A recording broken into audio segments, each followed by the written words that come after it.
and then you have the end. And that's all. That's all to JD. He's not he's a deist. He's not a theist. He thinks God set it in motion and God will destroy it one day. There's no God in the picture at all. You see what I'm saying? Yeah.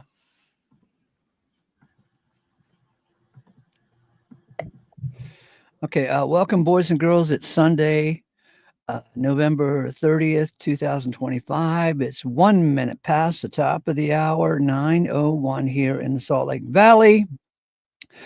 And just so you'll be up to speed on the conversation, because the conversation is everything, right? In the beginning was the word, in the beginning was the verb, in the beginning was a couple of nouns and prepositions, and in the beginning was the conversation. We just had a conversation. Mac and Justin and myself had a conversation with one of the most glorious, grand and glorious vein prattlers that we have experienced in this YouTube universe. And he was arguing for epistemology, right? And some other stuff like that, big words I have difficulty with. And so he wanted to argue. Finally, this is the glorious day, Sunday, November 30th, 2025. I finally twisted the vein prattler's arm to get him to tell me what his so-called worldview is. I pressed him against the wall, and I said, listen, I've given you hundreds of hours of my time because you keep saying I have the wrong worldview, but you never tell me what your worldview is. And so he finally told me that God is the source and God is the end. But the thing about God is the end, he gingerly said that. You could hear a hesitation, a non-confidence tone. God is the source, right? He admitted to that. And I said, okay, well, then the complete thought is God is the source, God is the end, and God is the middle. Oh my God. He lost his shit at God is the middle. He wouldn't commit to that. He ran. He babbled. He stuttered. He wasn't drooling with desire. He was sputtering. And I got spray all over me. And but this seems to be the problem. You see, the glorious passage of scripture on this channel is Romans 11:36. This is the foundation of the whole damn channel. Romans 11:36, that all is out of God, through God, and for God. He wouldn't commit to through God. He wouldn't commit that God is the middle. So I said, wait a minute now. Yes, God is the source and God is the end and the Alpha and Omega. And there's a lot of chaos in the middle. Hey, Mr. Prattler, is the chaos God? Is the middle part, all that chaos, is that also God? Man, he just wouldn't go for it. He couldn't comfortably say it. Said he needed time to think about it, I said, how much time? An hour, a day? What's going on? But here's my thought about the matter. If God is not the middle, if God is not the chaos in the middle, well, then God is not the source and God is not the end. There must be two sources. If God is not the chaos, then there must be another source for the chaos. There must be he's not the alpha of everything. He's not the omega of everything. There must be another creator out there competing for time and attention and money and resources. That would be the devil. So this prattler is a regular old Christian, because regular Christianity, no way to change it, slice it differently. They believe in two gods. The God, the good God, and the devil, the bad God. And the good God creates good things, and the devil God creates bad things, and they're always battling it out. and the evil God wins the biggest number and real estate, the biggest amount of real estate in the end. And, you can read between the lines. It's not a lake of fire. It's an ocean of fire. If you listen to them. Billions upon, it wouldn't fit into a lake, not even Lake Michigan. Speaking of. Yeah. So if God is the Alpha and the Omega, then God must be the middle as well. Welcome to the Little Old Ace Theological Channel. Hello, howdy. Hello, Sven. Hello, Mac. And hello, What's Justin. Up? Rejoice. What about Oh, and the title of today's show is Sunday. What? You forgot to say hi to Halsey. Oh, hello, Halsey. I thought I did. It's all right. Hello, Halsey. I'm just here for the breakfast. Pancake breakfast?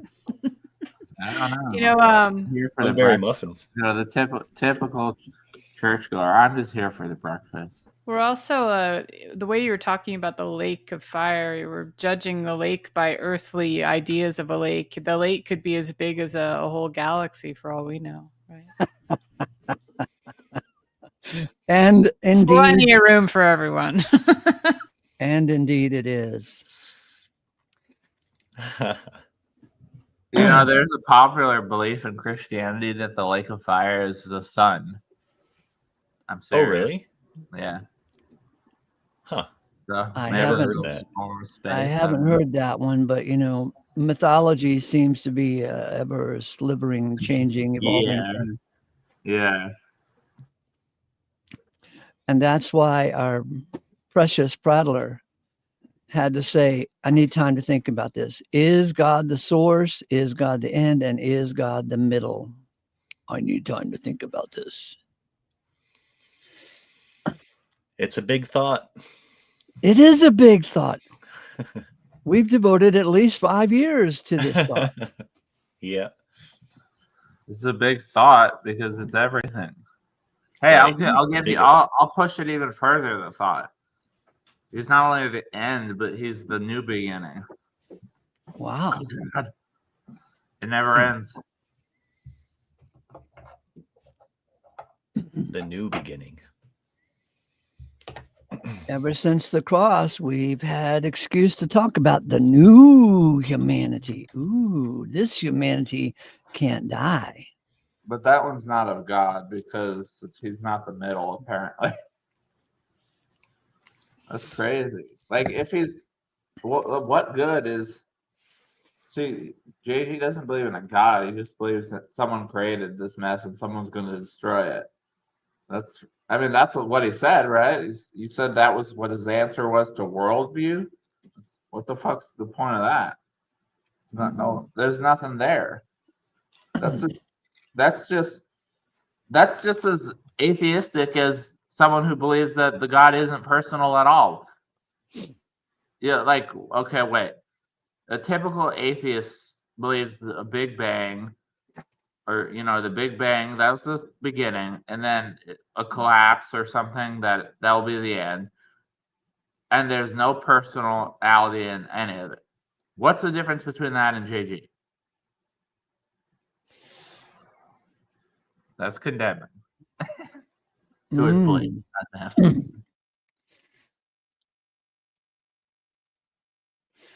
Halsey, turn your mic on if you want to talk. I didn't actually at this moment, but I will definitely turn it on when I do. Okay.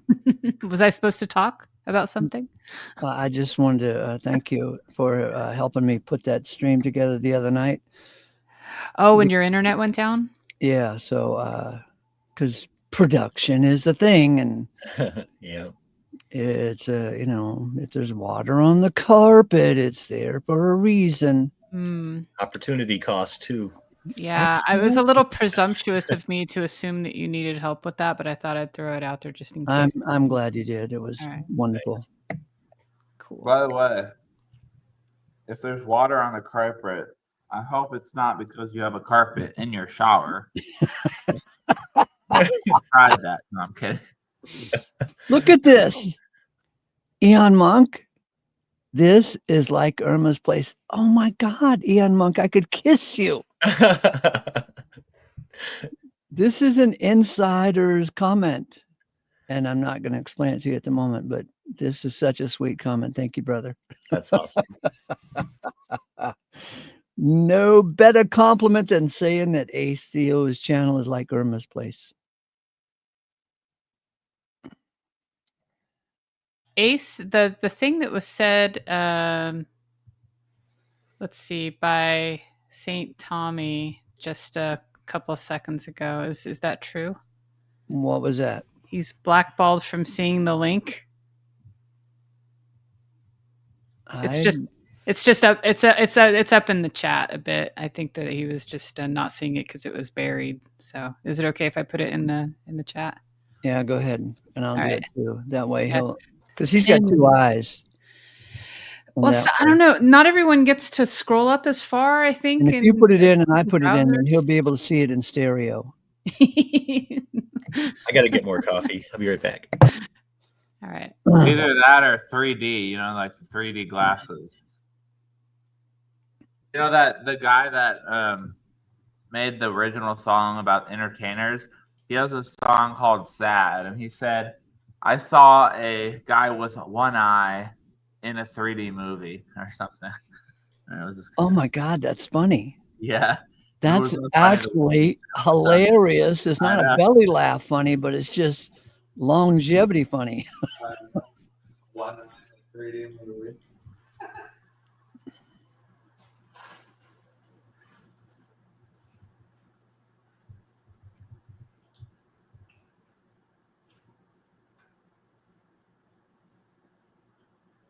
He said, there's another part of the show. He said, sometimes, well, you know, he's mocking Christianity, obviously. He said, sometimes when I get lonely and feel down, I like to say something that I think is original that I've never heard before and probably no one's ever heard before. So I don't feel like I'm, you know, just a little circled piece of a different color on Satan and Jesus' chessboard. And he goes on, he says, he gives some examples. One of them, he said, have you checked that, or have you seen that, shit, what are those people called? Those people that like are really self-righteous and Oh, they're called midgets. no, yeah. Have you seen that midget's website? Or I don't know. No, they wear like the Christian self-righteous horse people. I don't fucking Amish Horse people. horse. Like they're part horse and part person, or Yeah, they're very come on. much in favor of No, horse? I just meant like, you know, like they'll like not look at the internet, like things horse people. I see. I don't know when I think of Amish, I think of that. Oh, okay, like Mennonite or down Amish the or street whatever. in a you know, one of those horse house things that go behind it. What the fuck wagon? Yeah, I think of a wagon and a horse when I think of Amish for some reason. A little bit of housekeeping here. Chris Gogetti is on about overweening. And it turns out Brother Dean Huff, one of my heroes, did some research on the word that is translated overweening in the Concordant Little New Testament. And in modern American English, overweening generally is excessive pride or confidence. But in the first century Greek, the word overweening, the word that is translated overweening, has to do with any excessive focus, whether it's excessive pride or excessive self-doubt and you know, misery. You know, if you belittle yourself, oh, woe is me, Well, that would be overweening, as well as vaunting yourself up with pride. That would be overweening. So any excessive focusing on yourself is the Greek word of the first century. And how's that? So, and Paul does address, I think in the Corinthians, one of the letters to the Corinthian saints, that we should not be overweening, looking too highly upon ourselves or looking too lowly upon ourselves, but our disposition must be sane and sober. So knock it off. Oh, what about epistemology? Could you go all the way to the bathroom? I can still hear you. Let me see if I can hear you from the I bathroom. said, what about epistemology, though, Ace? Oh, yeah, there we go. What about your worldview? Right. Well, my worldview is that God is the beginning and the end and the middle. And JG won't commit to that middle part, which seems to be a problem to me. He'll say, give lip service to the idea that God is the beginning and God is the end. But man, is he sketchy on the middle.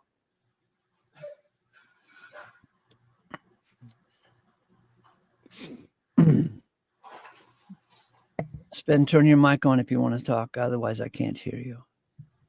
That's just a way of saying God lost. Justin. Yeah, go further away because I can still hear you. Yeah. We're testing out the length and effectivity of your microphone. Yeah. Pretty Yeah. much. Justin, one time I was in the Los Angeles airport. Yeah. And this couple was walking by. I don't know if you've ever been to the LA airport. I mean, there's like a bazillion people there scurrying all around, right? And this couple was walking by, a young couple, like in their 20s. And you could tell that they were a couple, and you could tell that they were at odds. They were having some kind of fight, right?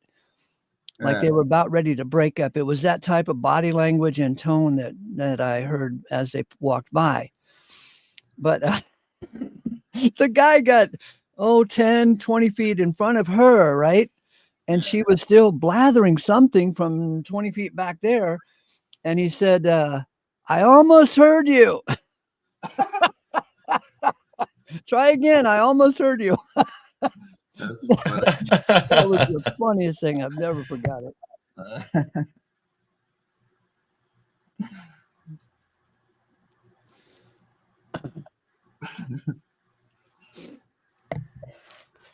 Airports are the best for the limits of human behavior. In the LA airport, there's so many pages, announcement pages, Sure. Mr. Smith, please meet your party at baggage 3. There's so many of them that you pick up the white phone and say, please, could you please pay someone? They put them in a queue, and after you hang up the phone, they might get to it in 5 or 10 minutes, right?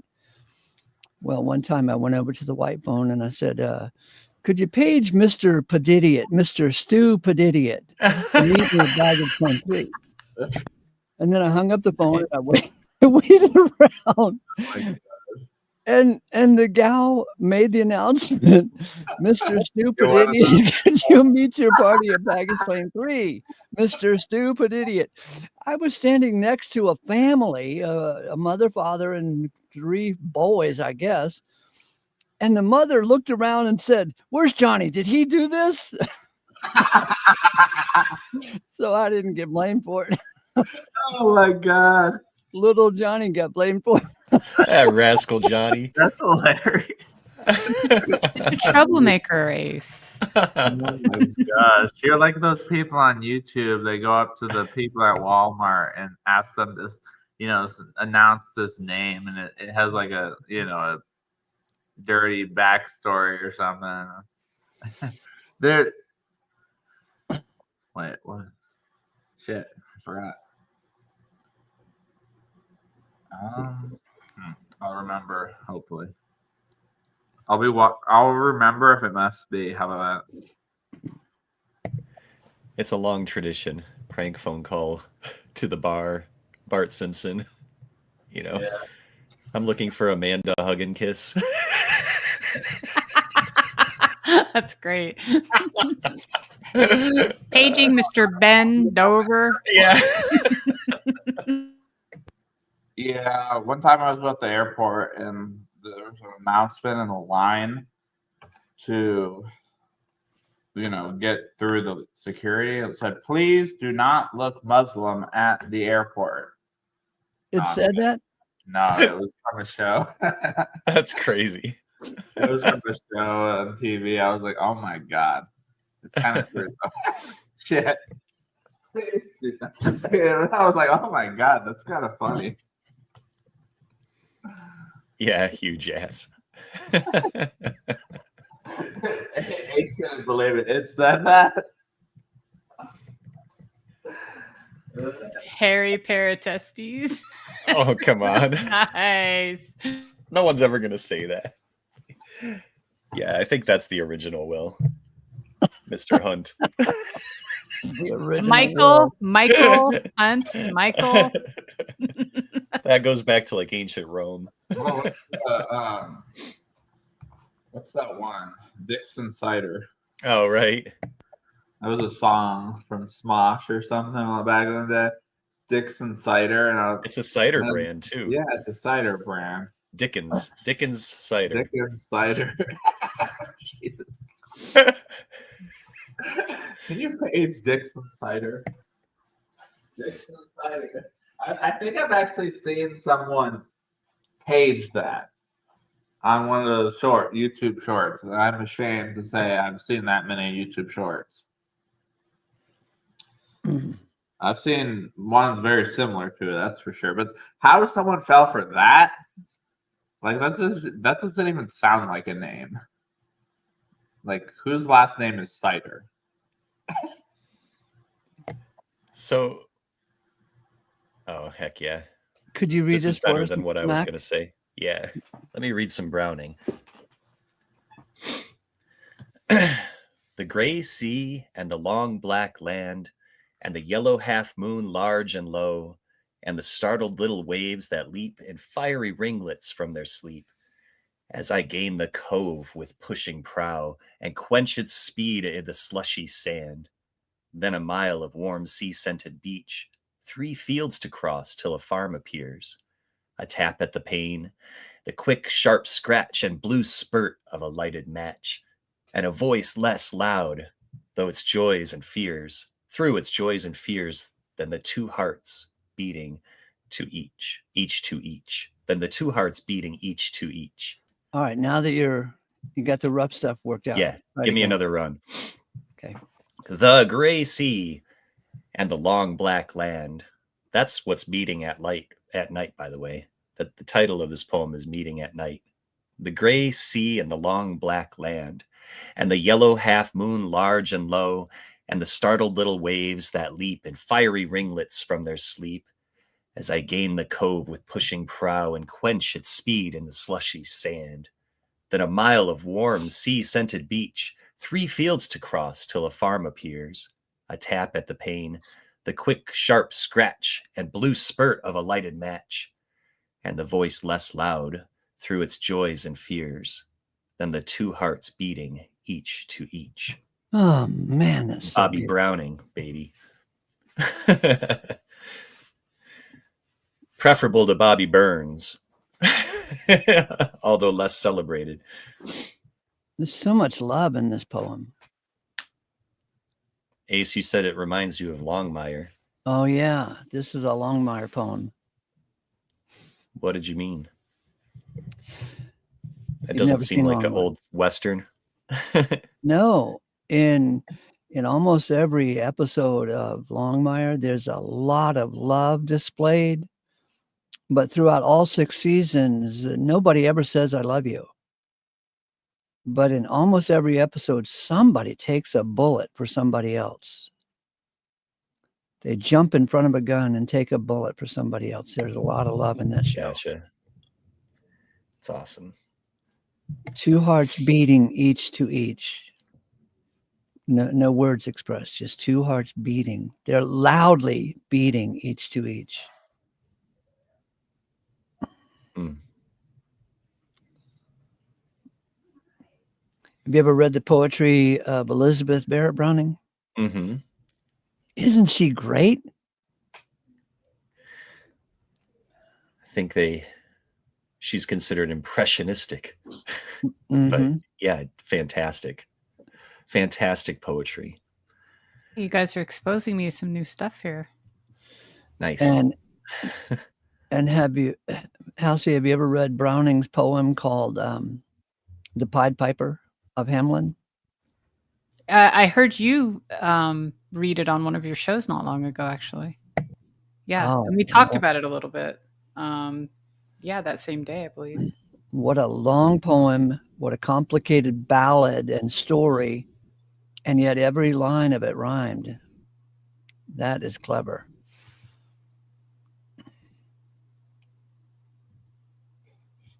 Yeah, that takes some doing. You got to whip out the old thesaurus for that.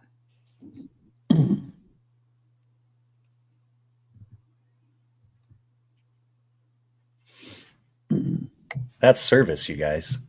Remember to tip your waitress. Fresh cup of coffee.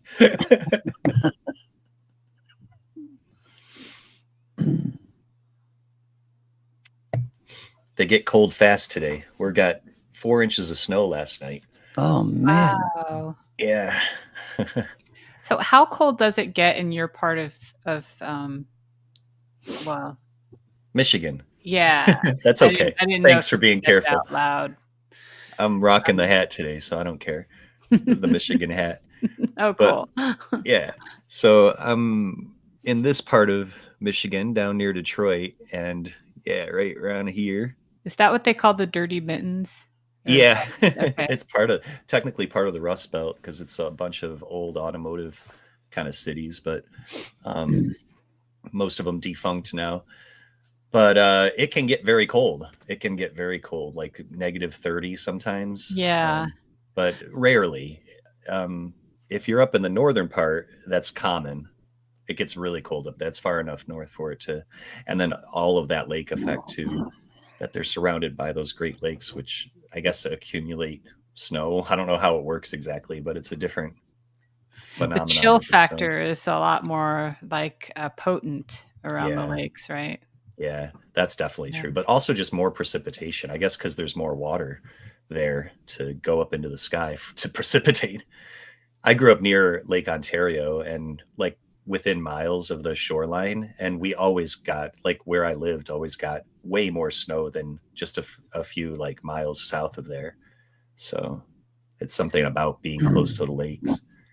But yeah, it gets pretty cold. I used to know someone that lived somewhere in the same area, and she said it once got to like 40 below, and that just blows my mind. Like I was shivering like a little baby at like 18 degrees in upstate New York one time, and I felt like Yeah. such a wimp, you know. My cheeks were like stinging and stuff, and I was thinking this isn't so bad according to the residents, but I'm not used to it. for Yeah, sure. you get used to it, I guess. Yeah. Might even start enjoying it. I think it builds character, honestly. Like the people that grow up in extreme environments, because they have to deal with so many different circumstances. And, I think that there's no way it can't build some, not only character, but probably some physical strength as well for the body Yeah. to have to deal with that, you know? When I lived in Santa Barbara for 20 years, Mhm. the weather there was either long sleeve weather or short sleeve weather. Yep. And Nice. I grew to see after 20 years that just the mild climate of Santa Barbara made people shallow. Yeah, that's what we tell each other every winter around here. Yeah, it makes us tough.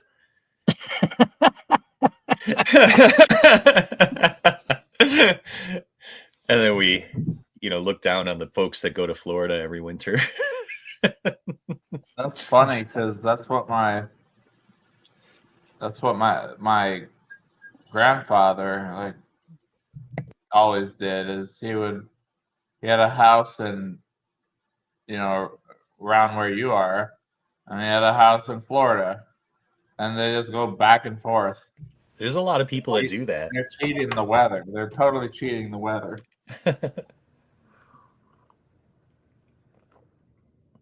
I guess if you can afford 2 houses. Yeah, I'm pretty sure he had like.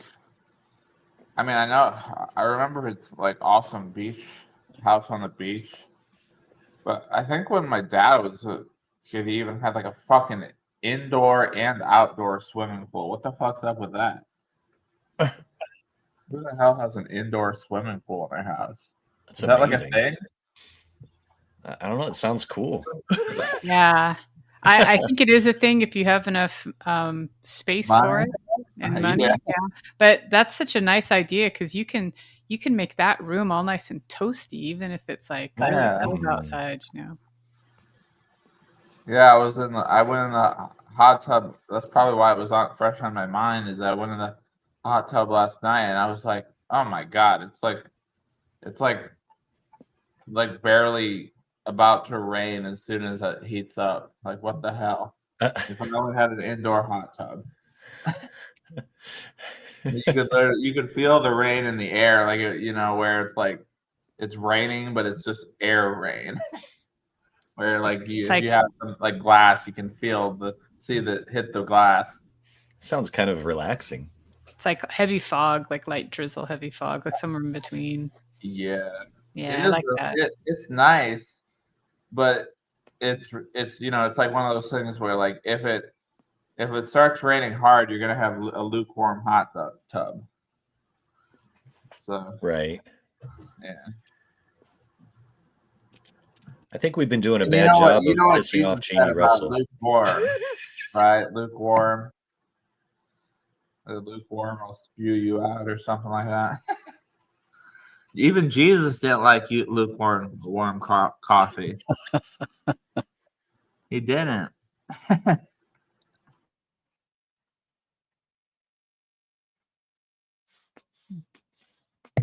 You can power through it. No sound, I don't know what that is, but there's no sound. Do it again. I said you could power through it. Oh, wow. Whatever you have on the screen, there's no sound. That's on purpose. Yeah. Okay. The purpose of the video on the screen, boys and girls, is to see a lot of women using bird hands as they communicate. Bird hands is talking down to you and finger pointing. So are we supposed to ignore what the women are saying if we see bird hands happening, or are we supposed to ignore the bird hands and listen to what they're saying? Help me out here, Halsey. If someone is talking down to me, should I ignore what they're saying? Well, no, let's just say that you see the bird hands and you're like, she's talking down to me. But then when you close your eyes and you just listen, it doesn't sound like they are. Oh my God, you don't even need to see the bird hands to hear someone talking down to you. I mean, Jill has an almost pleasant voice, but you can still hear the condescension in his voice every time he comes over to talk to me. Well, that's true. No, but I mean, some people, it's just their habit to do this gesturing. And I'm not one of those people that talks with my hands, but I know there's a lot of people, especially being on camera. It seems like it's increased. People doing it for the camera more than anything. That makes sense. Yeah. Yeah, but there's Jill. There's gestures that give off like, I'm going to tell you what's right. True. Very true. Like different. Look at those hands. See, look at what she's doing right now. Like every gesture is like I'm telling you, blah blah blah. Flaring her nostrils. Yeah, I get tired of that like number one gesture that a lot of women use, where they're bringing it really close to the camera. Like they do it in your face too. If you're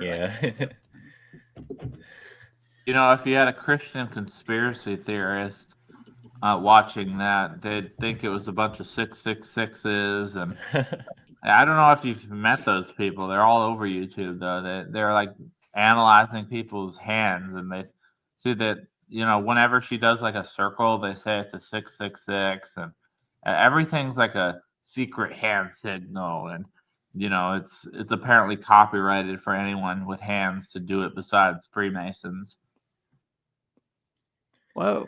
I've never Those heard sneaky that Freemasons. I'm serious. This people, the Teaching guy us I hand made gestures. a video on Tornado Bible Study, the guy I asked him, is there one verse you believe in the Bible without changing it? And he chose 1 Corinthians 15:22 because he's upset with me about it a few days earlier. And the whole time he was changing it and saying that, and rearranging the words and the sentence. And so I had to make it, and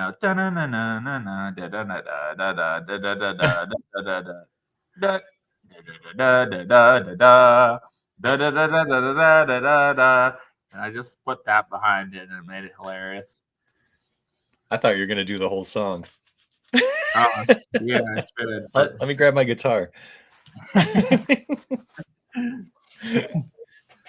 The Ace Theo Music Show.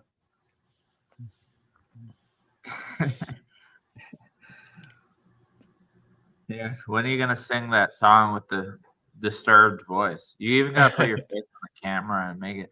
You'd be like, if you notice his, like the way his eyes roll back when he like says, "I'm wearing makeup. I'm wearing makeup."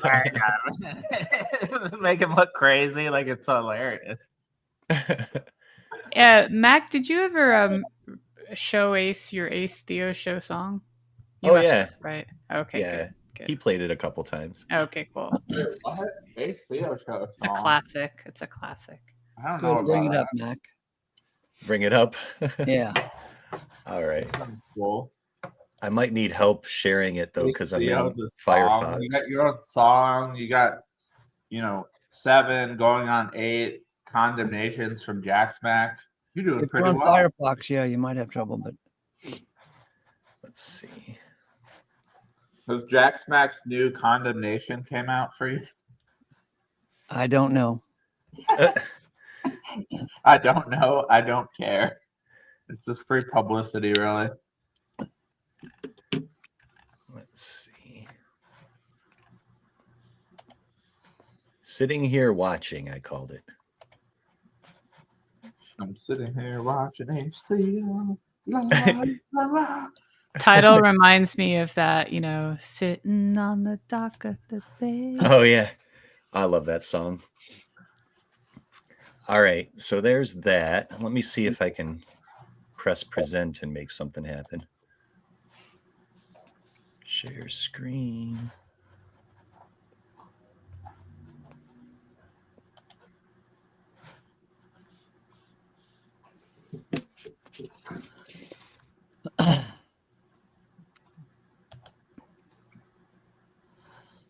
Did you write it? Yeah. You mean you didn't just type in a prompt to AI like they do in Praise I Am?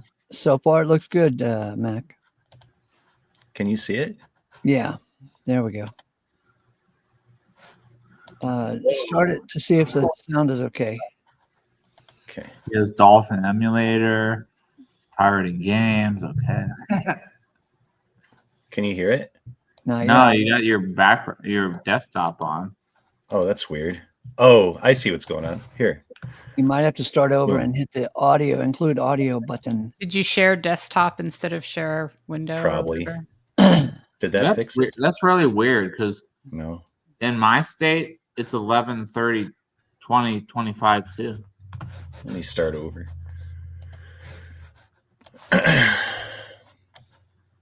Wait, what did you say? I could share it if you want. Matt. Okay, yeah. Could you do That's it? really Yeah, weird. hold on one Thanks. It's the second. I feel exact so same clumsy. page where I'm at. It's all right.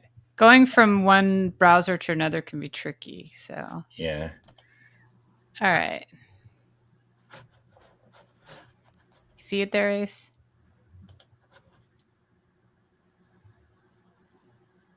Cool. This is one of my highest views video.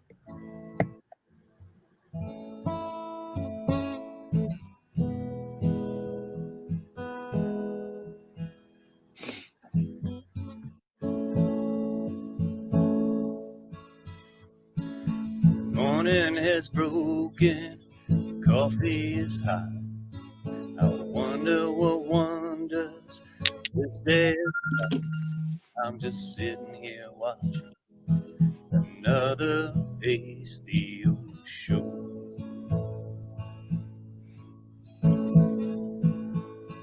us creatures have been locked up in vans. So we sit around here and discuss Christianity, and I'm just sitting here watching another Ace Theo show. Sipping my coffee, smoking my tea. Sometimes there's Jill and St. Tommy, and I'm just sitting here watching another Ace Theo show. Yeah, I'm sitting here watching another Ace Theo show. Do you believe in damnation? Well, you don't understand. God gave to Paul his Aeonian plan, and I'm sitting here watching Oh my God. another Ace Theo show. You know I'm sitting here watching the continual soiree, an Ace Theo saloon and bait shop show. Oh my God. That's the best song I've The ever mic heard. bump at the end is great too. Very organic. I got, Hey. oh, do you believe in damnation? How'd it go? You don't know Paul and his God's Aeonian plan something. It was so cool the way he said it. Oh my God. If you believe in damnation, then you don't understand. God gave Yeah. to Paul his Aeonian plan. Oh my God, that's so good. Awesome. Could probably Thanks, do a everybody. part 2 and a continual like updating of the song. And Yeah. keep writing it every month Yeah, or keep so. making it longer and longer. Like you have like, what if you like you have like part? I don't know if you've ever seen those, like those songs where they have a part 1 and then a part 2 and then a part 3. How many parts do you think you'd come up with? Oh yeah. Just do like one of these 20-minute Bob Dylan songs. Yeah. Speaking of the 20-minute song, did you see Bob Dylan's song about the Kennedy assassination? I don't think so. Oh Doesn't my ring a bell. God. It's the greatest song from Bob Dylan I've ever heard. And it goes on for 20 minutes. Yeah, nice. Wow. Can't play it because it's copyrighted, Right. but I'm gonna look that up.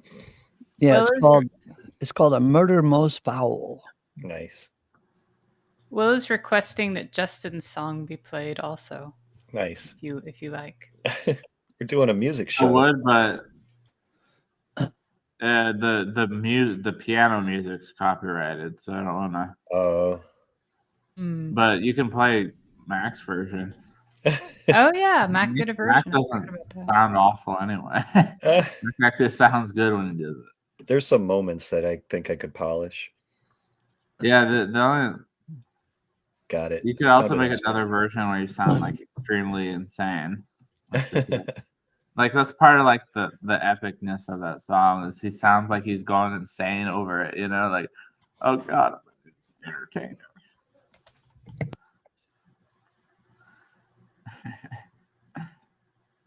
Oh my God. That song was so good.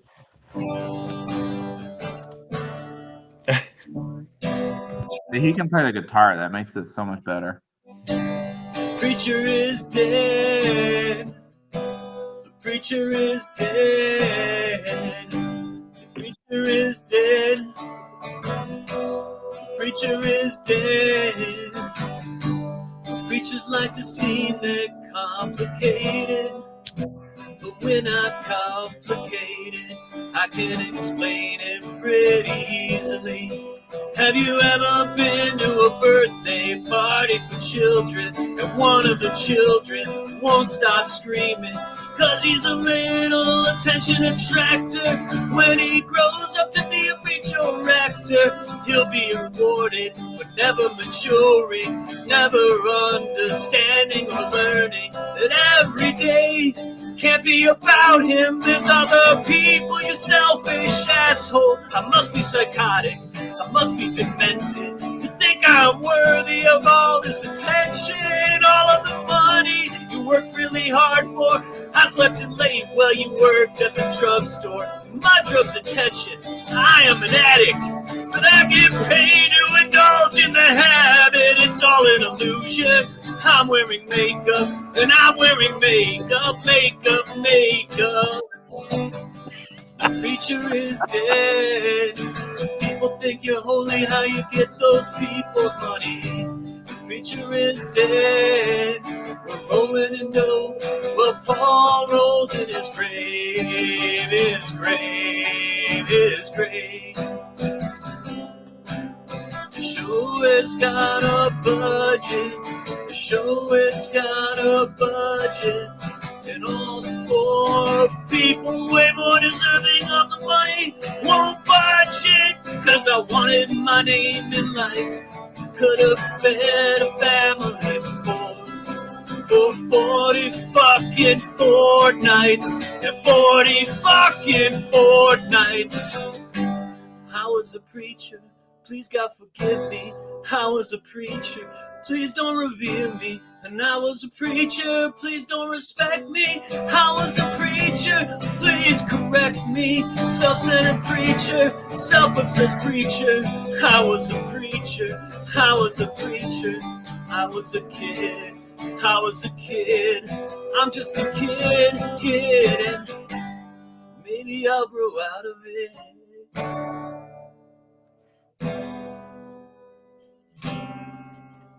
Maybe I'll grow out of it.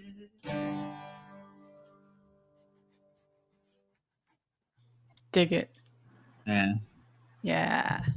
You know, Justin, when I heard you singing that, it completely like I had a really big emotional response because, like, you know, I've been paying attention to your story and your journey, and it seems like such a fucking bullseye, you know, for you, and like what you've like discovered and overcome. I'm really moved by that, and I'm also aware of the kind of damage and pain that like Kay just referred to, and that is caused by, you know, these organizations and these attention, you know, addicts that plague our world, you know. And by the way, you and I are a couple of them, you know, coming up on YouTube live streams and stuff, you know, getting attention paid to us or whatever. It's a hunger we have. Yeah. Cade's got a similar story, man. Lots of painful growth.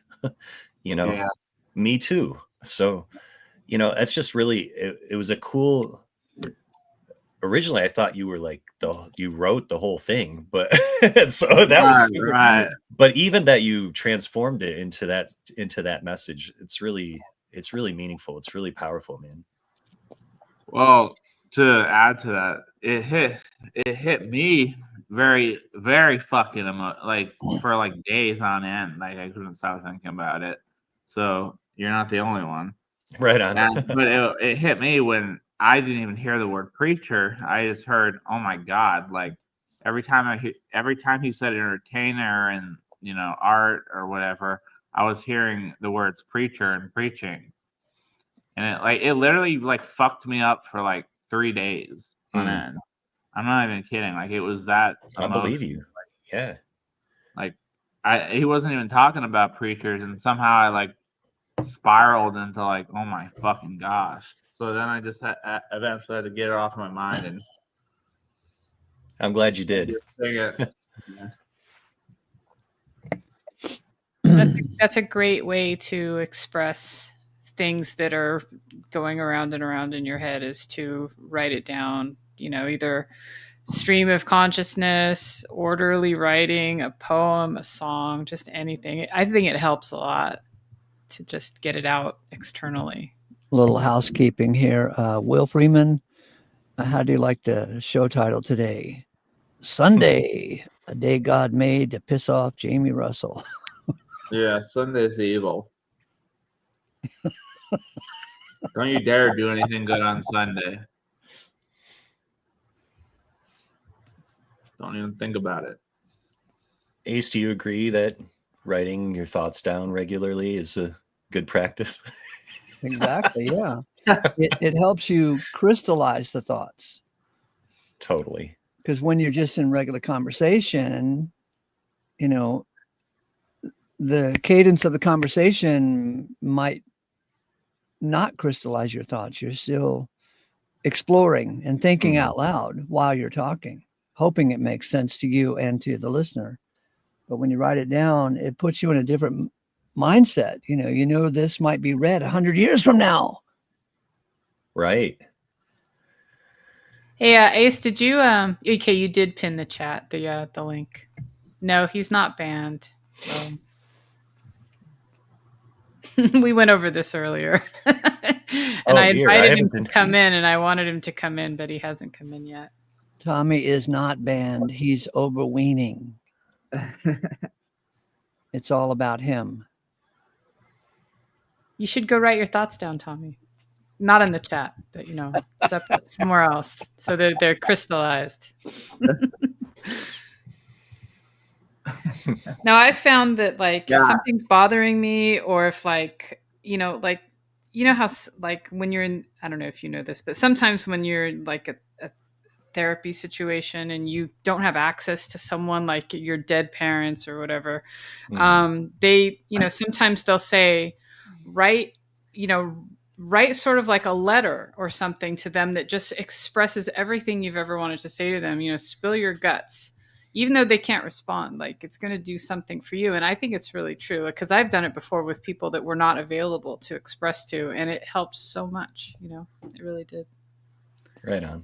Yeah. Yeah, I was walking down the street, Mac, after hearing that song and just thinking about it for like 2 days. I'm like, oh my god! Like I was lit. I couldn't have looked more like a zombie walking down. I think I was up for like 30 hours because it was bothering me that much. Or it was like over 24. I don't know how exactly long it was, but I know it was by then. It was already over 24 hours. Wow.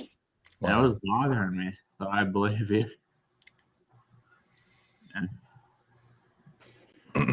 Walking down the street while you've been up for 27 hours is a good way to, probably get some people looking at you like, what the hell is this public intoxication, or what is this?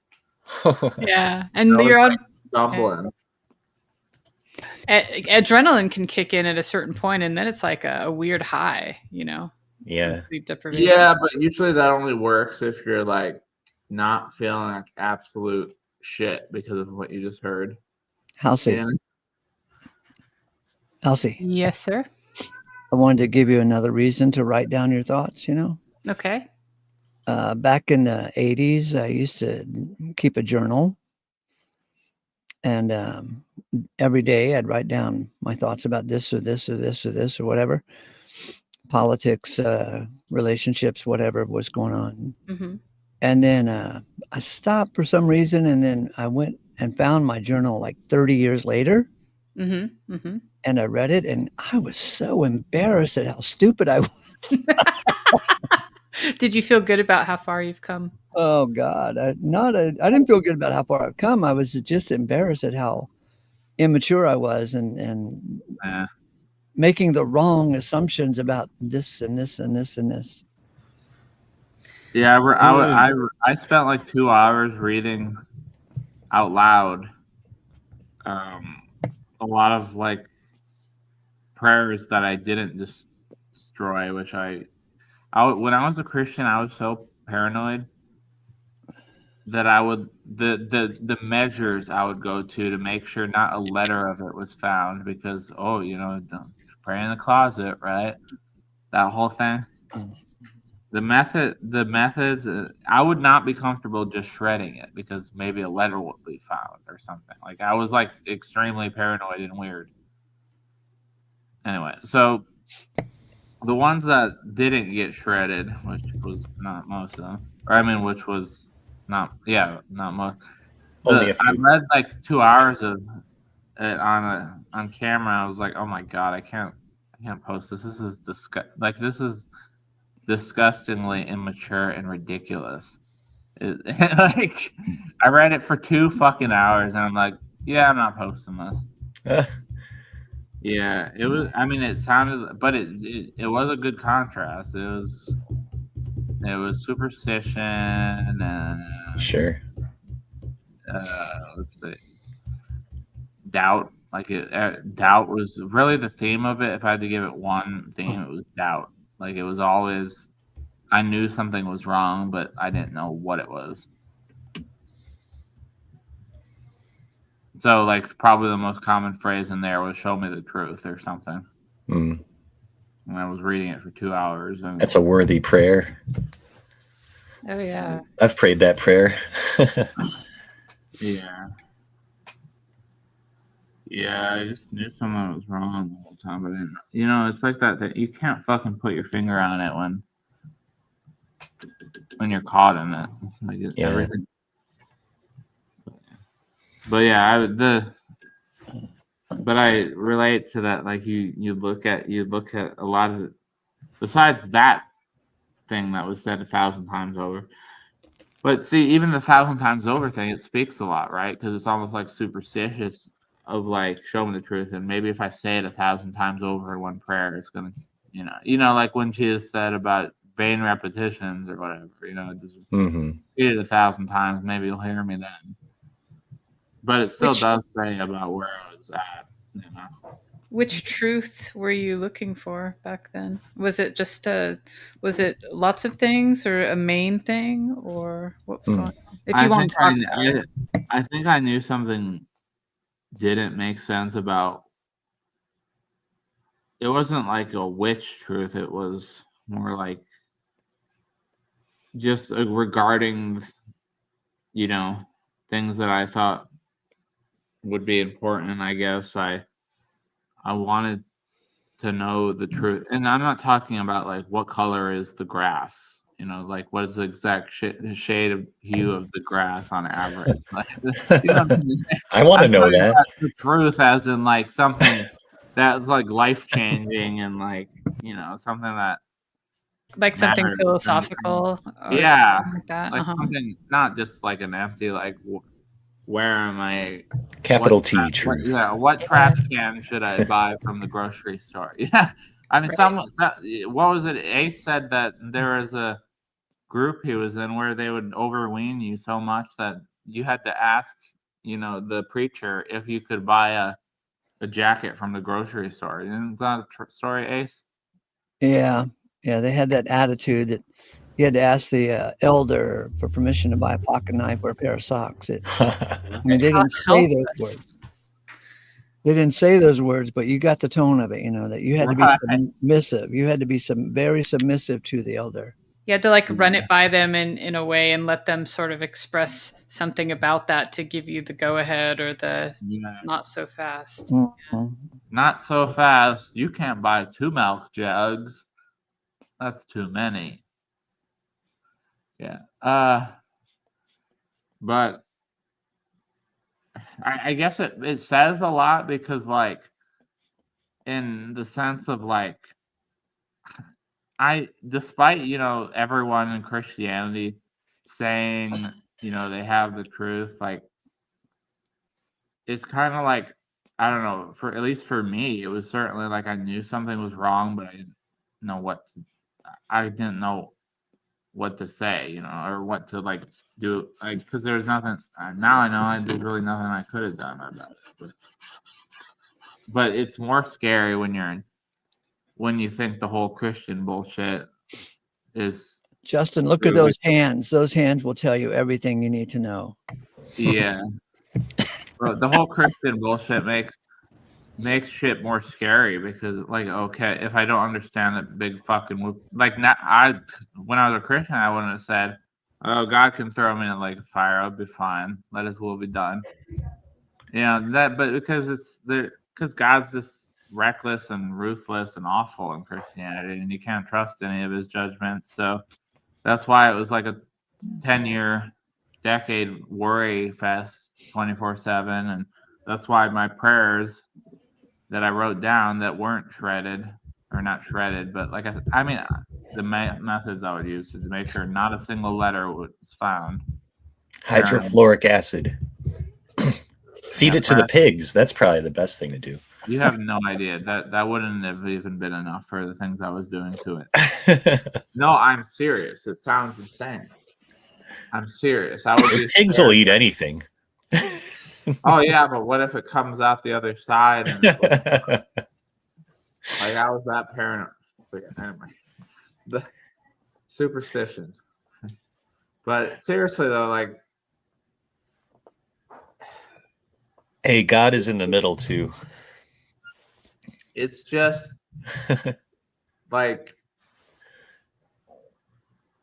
when God's a monster, like how can you not be worrying 24/7 when you actually think God's a monster? Right. And but you won't say it that way, right? Right. You're not allowed to think that way. Annihilation. Yeah, you're not allowed to think that way, but right. But I mean, I remember. I mean, I've said this many times on here. Someone said, "So what if you don't believe or stir up a belief? God's going to annihilate you forever? That's stupid." And I said, "Yeah, I agree." I don't know what to do about it, but I definitely agree that is really fucking stupid. So I'm assuming. Sorry. Hey, I'll see you guys later. I got to take off. Later, Mac. God bless. Thanks. God bless, guys. Mac and cheese. So I'm assuming that since you've sort of let some of that go, that things are different for you now, that you feel better. I'm hoping. Significantly. Good. It's a whole different world. Everything. Yeah, I mean, yeah, when someone's got like, anxiety or depression or anything like that alters their typical state of mind, like the choices in life just they're not the same as when you are free of that stuff. Like the options, the things that look possible. Yeah. There's so many things that are not on the table because of a mind that's tied up in whatever, preoccupation with whatever. So I've been there too. I think part of the reason all the suicide attempts I had were while I was an annihilationist. So to say annihilation is so much better than eternal conscious torment, well, it is, but nevertheless, all my extreme suicide attempts were under that doctrine. So, Very glad you are free of that. Yeah. It was, I think just from that description and all that it sounds like it's just bad for people. It's just bad for the mind, bad for the psyche, just everything. Yeah. Yeah. I mean, it's like it's a burden. It's not like everything about it was just a burden. I don't know. I mean, when you start actually caring, like I think a lot of like Christians just don't care, and that's why it doesn't bug them as much. Like, but how could someone not care? Well, I guess that's what a cauterized conscience is. Like, even listen to Jill. He says, I don't get my emotions involved. That sounds like a cauterized conscience. Like, there's no emotions, and your belief that people are in pain endlessly or something. There's no emotions in that. Is that not having a lack of a conscience? Like, I mean, it sounds kind of like disassociation. Do you know what that is? Yeah, like when something hurts emotionally or is upsetting or is traumatizing in some way, like you just kind of disconnect from it, and you don't really care, and you kind of like, you can compartmentalize it, you can numb yourself. There's lots of different things that happen behind the door. Like, basically whenever I'm cleaning my room, I'll just throw everything under the bed and under the closet. And even though there's clothes stacked up to the ceiling under the closet, it looks kind of clean when you walk in. So just don't open that closet. Yeah, it sounds like Crumbling a out. joke, but I'm serious. I think you know I'm serious. Everyone's done it before. I've seen someone that's done it. I used to have a very methodic way of dealing with like a messy room or house, and I would go one category at a time. I'd say first I go through the house and pick up anything that goes like to the kitchen. If in any, you know, dirty dishes, anything like that, a glass, whatever, anything that, you know, so kitchen first, right? Go all through the house, and that's just one thing. And then the next thing, clothing, that's not where it's supposed to be. And then any trash. And then it went to anything that's anywhere it's not supposed to be. That was the last category, because that was kind of the last thing left, you know. Um, and then what I started to do this other thing where I would just take everything that was like not in the right place and just put it on my bed, right? And then I would just go through the things one by one on my bed and go and put them where they're supposed to be. And that works too.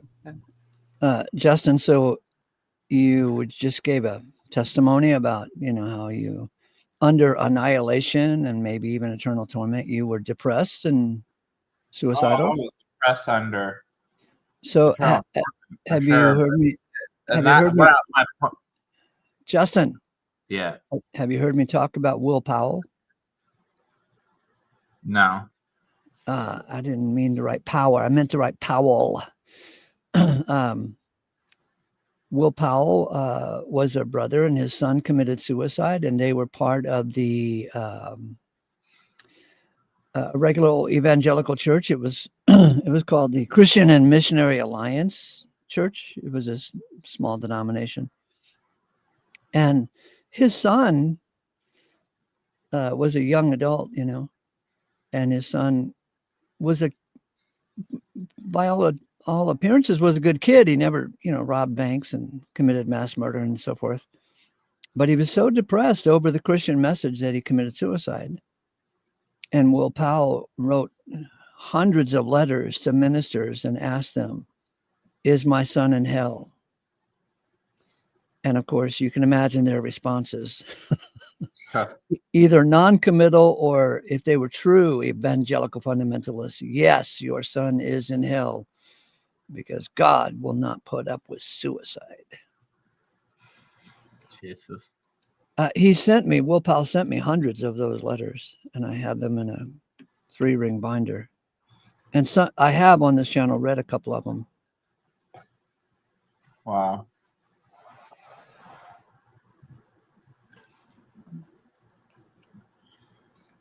Yeah, I mean, I guarantee the annihilation, and the annihilation doctrine was a huge step up because of eternal conscious torment, but it was still terrible. Like the moment I started realizing what I was teaching about eternal conscious torment, it was the next day after crying all night that I probably, maybe it was God's method of, hey, he's not going to make it through another 3 days if he believes in eternal hell. So let's show him a little bit about death. But it was still awful. And it contributed a lot to it because nothing made any sense. Like now, okay, instead of eternal torment, which made no sense, I have another idea that makes no sense, that, you know, if you stir up some random belief, and, you know, in my understanding of it at the time, you just randomly have a belief of OSAS or something like that, then God's not going to annihilate you forever. Like, what the hell's that about? That's a really dumb. That's just like it. I like the only thing I could think is God is really stupid, but I don't know what to say. I just thought that's really fucking stupid, and this makes God, and it really just made me think, like, it made me kind of become like not an atheist, but like like a type of like Will Freeman, where he believes in a God, but he's not, but it's likely not anything to do with the Bible because something just felt wrong. And so I was kind of, flip-flopping in that for a while, and eventually, many suicide attempts came. one of them was really fucking. I mean, like, I didn't tell anyone about it, but eventually, they found out because my bed quilt was white at the time, and I mean, it had turned like black and like black with like blood throw up or something. Like, I don't know. I took like bottles and Yeah. bottles and bottles of Xanax So and Ambien. let's not take the conversation too far because the topic is looked down upon by Mama YouTube. Yeah, true. Well, point is, annihilation. It just makes God look dumb, and if God looks dumb, then is that any God at all? Yeah, because he makes trash to burn trash. Yeah, and like to think that if God looks that stupid, like it's just like, you know what I mean? Like, why would I think? Like, I remember one of the first thoughts I kept pondering when I met you at first, instantly after, was why the fuck am I okay with the idea that I'm more loving than God? Like, why is that okay? God's gonna annihilate people for endlessly, and I have more mercy and grace than God. Like, it made fucking no sense.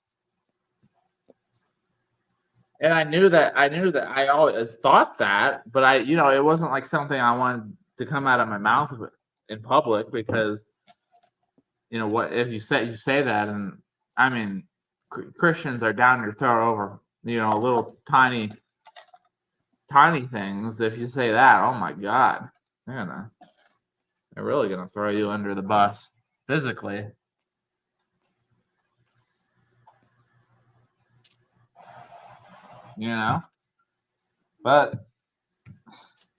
But everything about the annihilation, like, because I think part of the reason all the attempts came at that time was that's when I actually had started thinking about things like outside of just fundamentalist box, right? Because like at that point I was aware that I was up. It was up to me, in the sense of like, not up to me like outside. I didn't have any understanding of like, or like a full understanding of God's deity, but it was up to me in the sense of I can't just go listen to like some pastor down the road and actually get anything out of it, other than a soundbite that was cringe or something. Like I actually have to endeavor myself, and it doesn't matter if I'm the only one who ends up believing something. It's not going to make a damn difference to me at that point, because I can't trust any of these people anyway. You see what I'm saying? I mean, 90% or 99.9% of these people that claim to study the Bible are just people like JG with a different suit on. So it shouldn't even come to mind to consider what hell the amount of people that have never read the Bible or really even picked up a Bible that had more wisdom to give me on the Bible way outnumbers Christians. I mean, the person I know from the furthest back was a universalist, and he never fucking picked up a Bible. He just said, "Look, faith is clearly a work, and if Christ died for your sins, and what's the issue?" He was telling me the first time I met him. That was 2020. What's the issue? He says. He was raised in Roman Catholicism in Italy, and he just thought about, okay, if Christ died for his sins, what's the issue? What's the issue? And I said, and that's the same person I started breaking down and over realizing what I was teaching about hell, and I started breaking down, fell asleep. Next day I realized that wasn't real, because I thought, oh, he's going to hell. He's a universalist. But see what I'm saying is like people who never fucking read the Bible have more sense than Christians. Oh, God forbid. God's actually like not a monster. There's some kind of spirit to it though. Like I don't know what it is, but like there's like as soon as like I said, as soon as someone joins, religion and Christianity religion, the first word they have is for you is I. I repented. I believe that. You know what I mean? Yep. Often it's even more like self-righteous. Like I sacrificed my life to Christ. Have you heard that one? Yeah, of course you have. It's all the time. I gave my life to Christ. Like, oh my God. Like as if he needed anything. He really needed that, He needed you to give your life to him, Ace. By the way, boys and girls, just to catch you up in case you just got here, give me a thumbs up right about now if it doesn't hurt anything, like, I don't know, you might have a Band-Aid on your thumb, or your finger. So it would hurt to give a thumbs up, but, struggle through it, right? Struggle through it. Anyway, before the show got started live, we were, me and Mac and JG came in and we were talking. And I finally got JG to give me his so-called worldview. Okay. Because, I said, you come over here bitching about my so-called worldview, but you never do give me your worldview. Finally, he did. This is a monumental day. We can rejoice. It is Sunday, a day that God made to piss off Jamie Russell. And so it's another monumental day because JG gave me his so-called worldview that God is the starting point and that God is the ending point. And I said, oh my God, JG, so you're a universalist. No, he says. And then he starts blathering about the middle. I said, well, if God is the beginning and God is the end, then God must also be the middle. And he wouldn't commit to God being the middle. He hemmed and hawed. And I thought about it and I realized that if you don't say that God is the middle, you don't really believe God is the beginning and God is the end. You must believe that there are several beginnings. Therefore, he can accommodate the typical Christian message that there are two gods, one good and one evil, and they're battling it out, and they're both equally creative because God creates good, and this evil God, he creates evil. And so they both have creative abilities, right? Ooh, so it's a battle.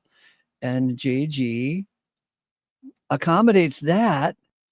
And so his lip service to the idea that God is the beginning and the end, it's just that. It's just lip service. Because if God is the beginning and God is the end, God is also the middle. And when I was talking to him, I used the word chaos. There's chaos in between the beginning and the end. There's a bit of chaos, right? Is God the chaos? Is God the middle? Because there's a lot of chaotic shit going on right now, and we can believe that God is the source. In the beginning, God created the heavens and the earth. And, we're also told that God is the Alpha and Omega. But it's Paul who brings us to the idea that God is also the middle. Romans 11:36 says all is out of God and through God and for God. So this through business is, I guess, this would be where the Christians and JG would have a problem. That God is the middle. God is the chaos. God is in the middle of creating. He has begun creation, but it's not finished yet. Just cool your heels, have a smoke, think about it, sip your coffee, judge nothing before the time, because eventually all will have praise from God. And I tried to get him to admit that he is a universalist if he's going to give lip service to the idea that God is the Alpha and Omega. He's the source and the end. Anyway, so now you're up to speed, and this is a day of rejoicing. Go ahead and type rejoice in the side chat there. Rejoice. God is the middle. And those who believe, as we're watching these girls use bird hands in their condescending talk on the screen, those who believe that God is both the beginning and the end, and truly believes that God is both beginning and the end and the middle, man, what a joy. What a joy to finally come to the conclusion that God is the middle as well.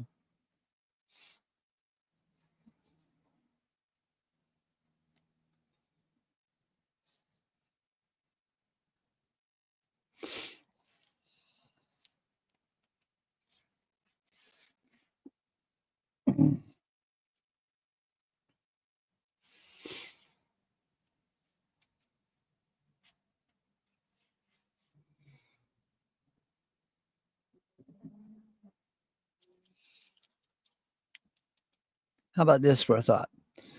The Christians who come over here and condescend and talk with bird hands,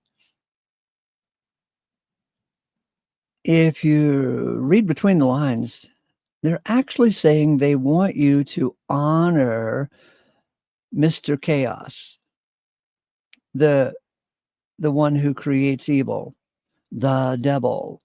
You must acknowledge the devil. In fact, that's basically the Christian message. You ask for good news, and they say the good news is that you're going to burn in hell, but there is an escape plan. I have the escape plan. And thus the condescension and bird hands begins.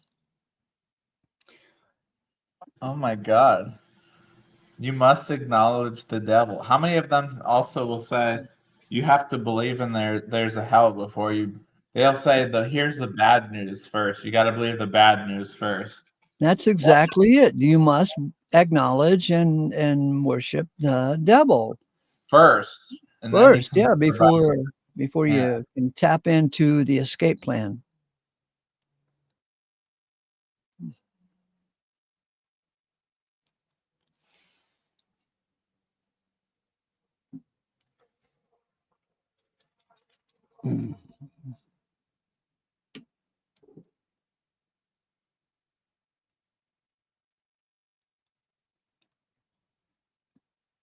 Hey, Sven, turn your mic on. My mic is on. Okay, let me turn your volume up because you sound distant. Nope, you're all the way up. You need to come closer to the mic. I sound too distant. Now you sound a bit better. So, in the after show, did you have fun talking to St. Tommy last night? I couldn't be bothered, so I left. Okay. I couldn't be bothered. And I just couldn't quite get what he was trying to get at.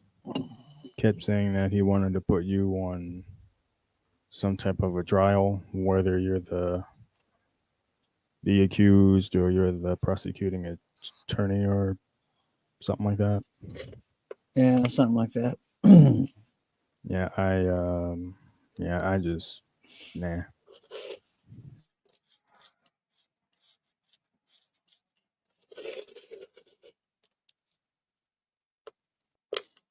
Hey, Pope Socks is back. In honor of today's title, Sunday, a day that God made to piss off Jamie Russell, Pope Socks says, rumor has it that God thanked the Teamsters Union for his day off. Pretty funny there, Pope Socks.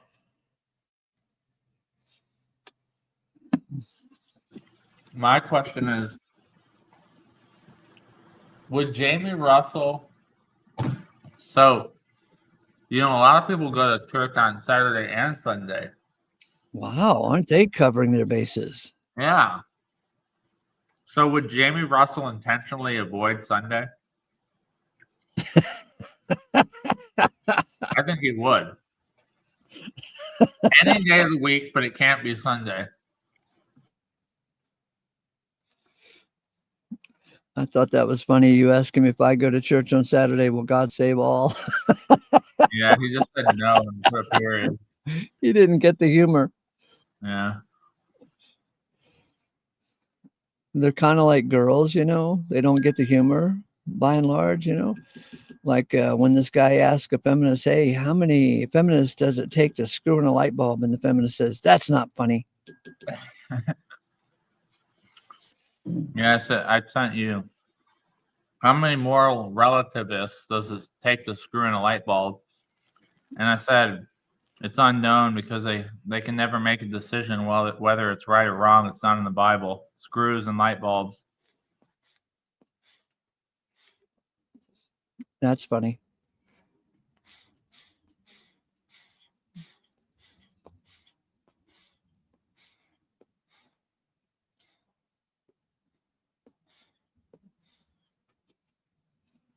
Maybe they should have a debate on SFT's channel about that question. About screwing in light bulbs? Yeah, about how, you know, moral relativism and whether it's right or wrong to screw in a light bulb. I'm sure there'll be some people to debate it.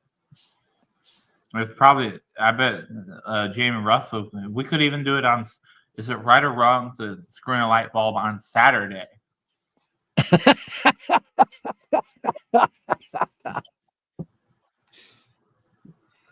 Yeah, I mean, he's probably debated that question and focused his life on that question, so he'll know.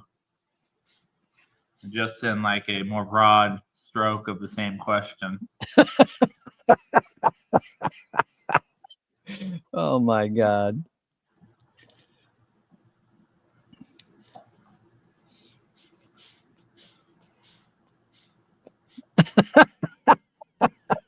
That would be funny to pose that question on Jamie Russell's comment section. Yeah. How many SDA members does it take to screw in a light bulb on Saturday? Yeah. Yeah, you know what'd be funny is you make an account, like a stock account, and make it look like an SDA account. And you ask him, is it okay to screw in a light bulb on Saturday, and see what response you get. You may, put a picture of Ellen White in the profile picture. He'll fall for it. He'll think it's an honest man of God asking that question.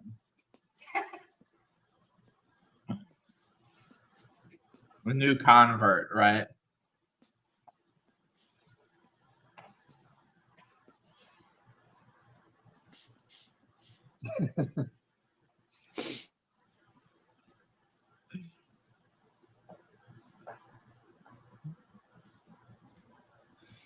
Bill, what is your SDA parody account called? Maybe I can find it and unblock it. Oh, yeah. Because Bill says he has a parody account for the SDA.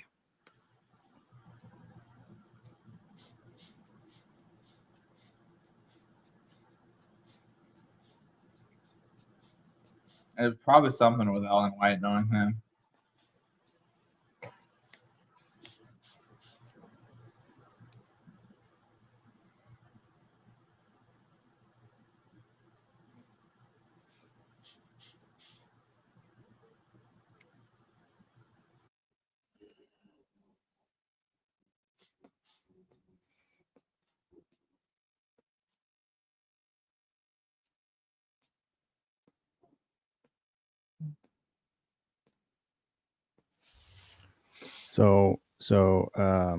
So maybe y'all can help me out with this one. So as of right now, my mic gain isn't too high or too low.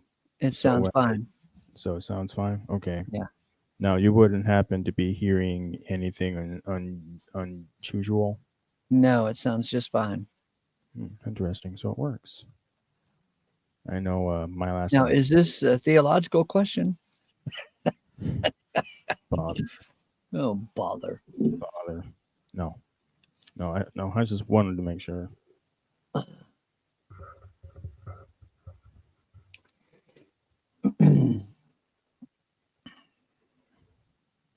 Seems like not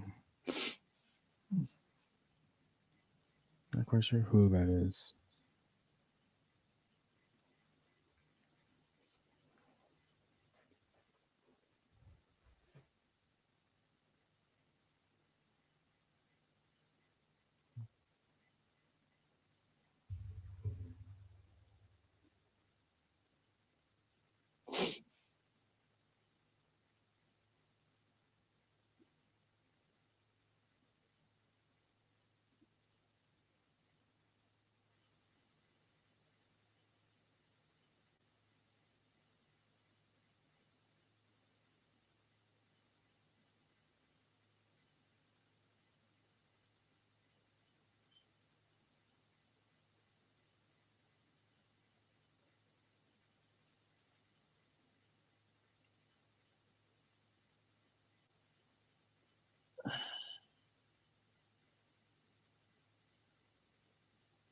Sven, can you say one more thing? Because I adjusted my own earbuds. Make sure I got you. Happy trails to you until we Sounds meet great. again. Sounds great.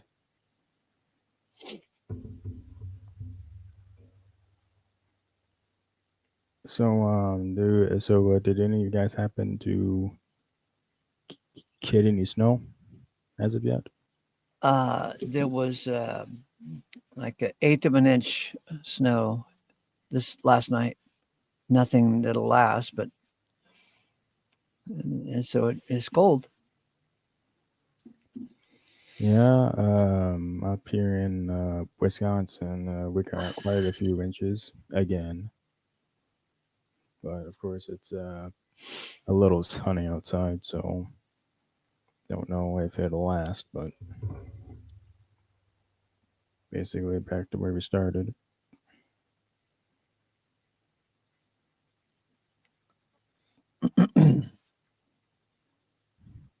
Are you so Ace? So is Utah known for getting really brutal winters, or are they somewhat mild? They're somewhat mild. A couple of times, maybe 6 times during the winter, we'll get 3 inches, 6 inches, but then it melts off within 2 or 3 days. And about once every 20 years, we'll get a drop of 6 to 8 feet in one day. But most of the snow hits the mountains. So the mountains where the ski lodges are, they get 10 and 20 feet of snow. And down here in the valley, we just get 2 or 3 inches, and then it melts off, and 2 or 3 inches, and then it melts off. Well, that's interesting because where I live, we get anywhere from 2 inches to like 4 or 5 feet, and it don't melt off. Yeah, I know that because I used to live in North Idaho, and 90 miles from the Canadian border, and it would get 6 feet of snow, and it would last almost 6 months. So it was a winter wonderland. Mm-hmm. In fact, in the culture of that area, they had everybody in their house had a mud room, a so-called mud room. So you go in the front door, and it's a small room about the size of a large closet. And you sit down and take off your muddy boots because they have 2 seasons there, snow season and mud season, because when it starts melting off, the whole place is muddy. So they have mud room. And also part of that culture, everyone has 4-wheel drives, and they don't call their car a car. They call it a rig. What kind of rig are you driving?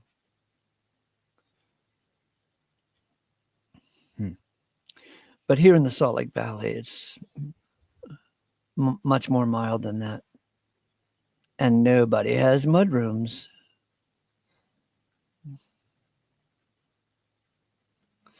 One time when I lived closer to downtown, I lived in a neighborhood that was a lot of liberals, you know, and they have an attitude like save the earth, blah, blah, blah, right?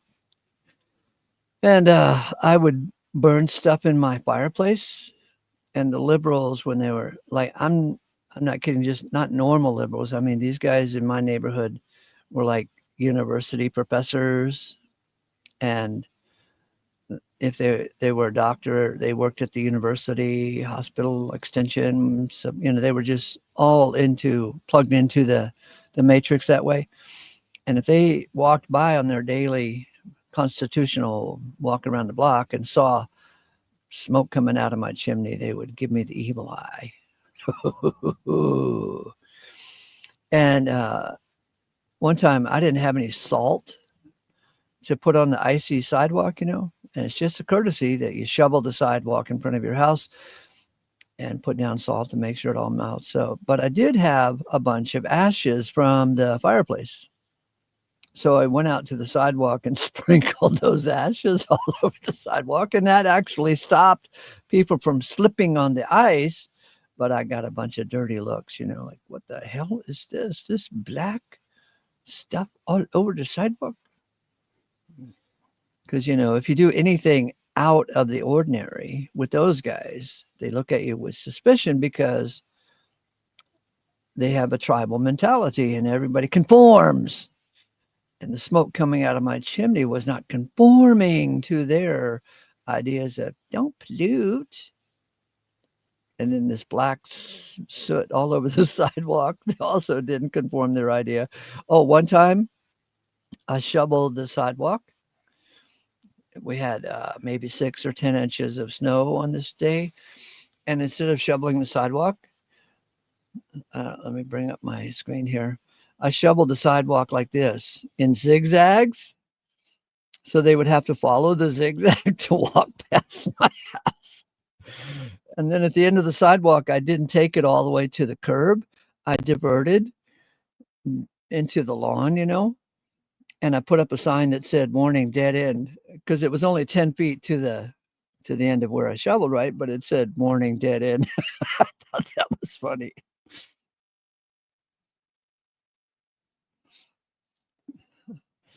You're not laughing. I guess you had to be there. No, I'm not laughing. Sorry. I don't know. I mean, you seem to have some really interesting stories, Ace. You know, me on the other hand, my stories are boring and not laughable. So yeah. Warning, dead end. Warning. Do not walk 10 feet down this shoveled area. It doesn't go anywhere. Don't do it. Don't do it. Don't do it. Oh. He did it.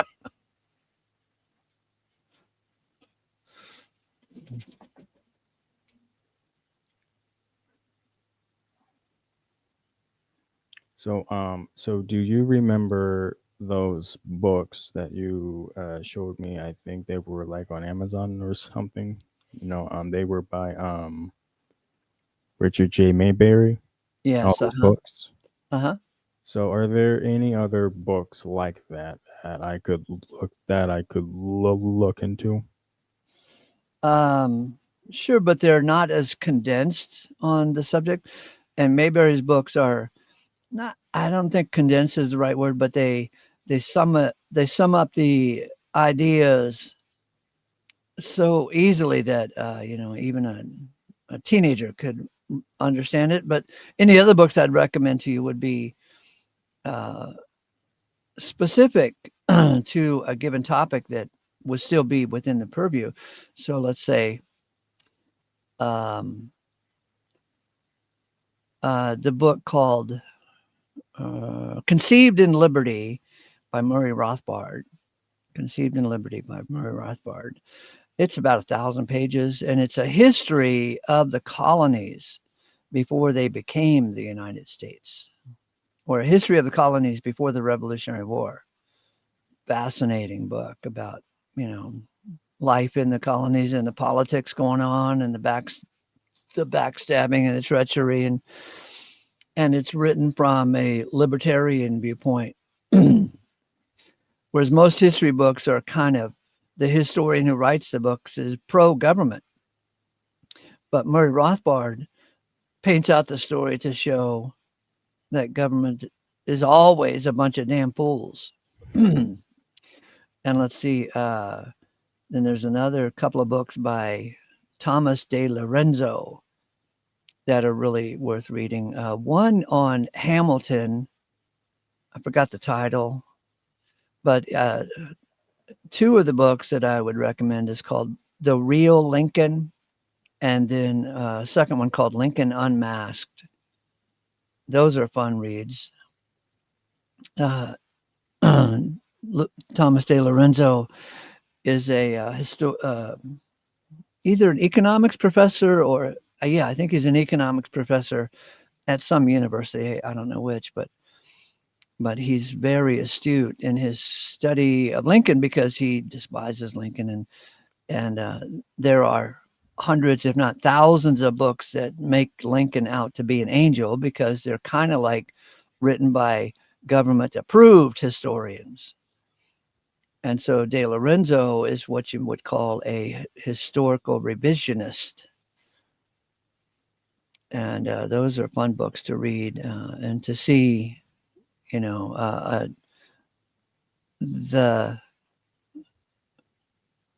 the biographical facts about Lincoln that are not so flattering. Let's see.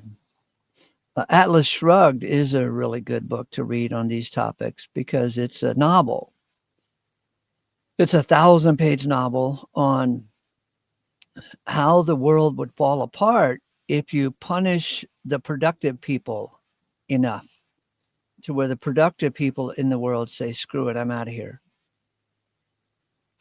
And Atlas Shrugged, the original title, the working title before she ever published it, was The Strike. And we all know what a strike is, right? The labor union, if they strike, everybody knows what that is. They stop working in order to get better pay and, more vacation and all that stuff, right? They'll strike, and they're just the workers.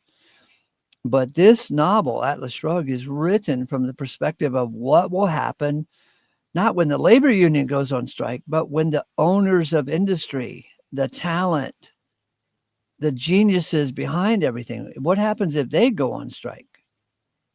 So she paints out this long novel showing that these guys, the titans of industry who actually make the world work, entrepreneurs and engineers and talent, if you punish them enough with taxation and regulation and so forth, if they quit, the labor union can't run the show. The labor union is a bunch of NPCs. They just do what they're told.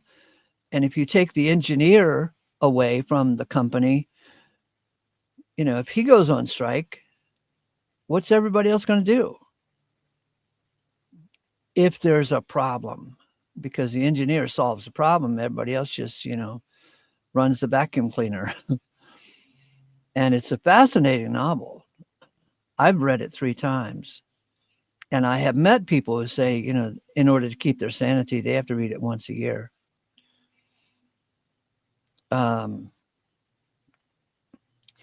There's another book on by Murray Rothbard on the Great Depression, and the title is America's Great Depression, or The Great Depression. And he shows that the Great Depression was actually caused by too much money printing.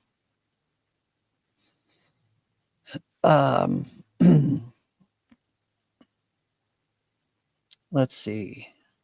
I don't mean to interrupt, but when I think of, please correct me if I'm wrong. What I was taught about the Great Depression was that, I don't know too much about it, but I guess people just lost jobs. People couldn't make any money. That's about all I know about it. But you say that too much money was printed and thus the Great Depression.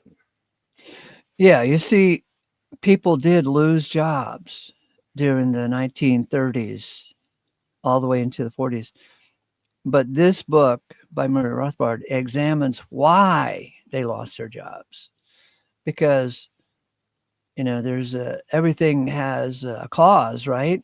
And one cause leads to the next cause and the next cause. So there's a series of dominoes that are affected by each other.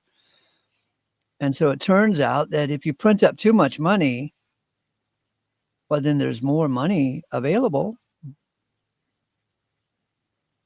but not enough eggs available. So what's the price of eggs going to be if there's so much money that, you bring home a grocery bag full of dollars? How much are the eggs going to cost? The more money you print, the less it becomes valuable, and the more the eggs become valuable.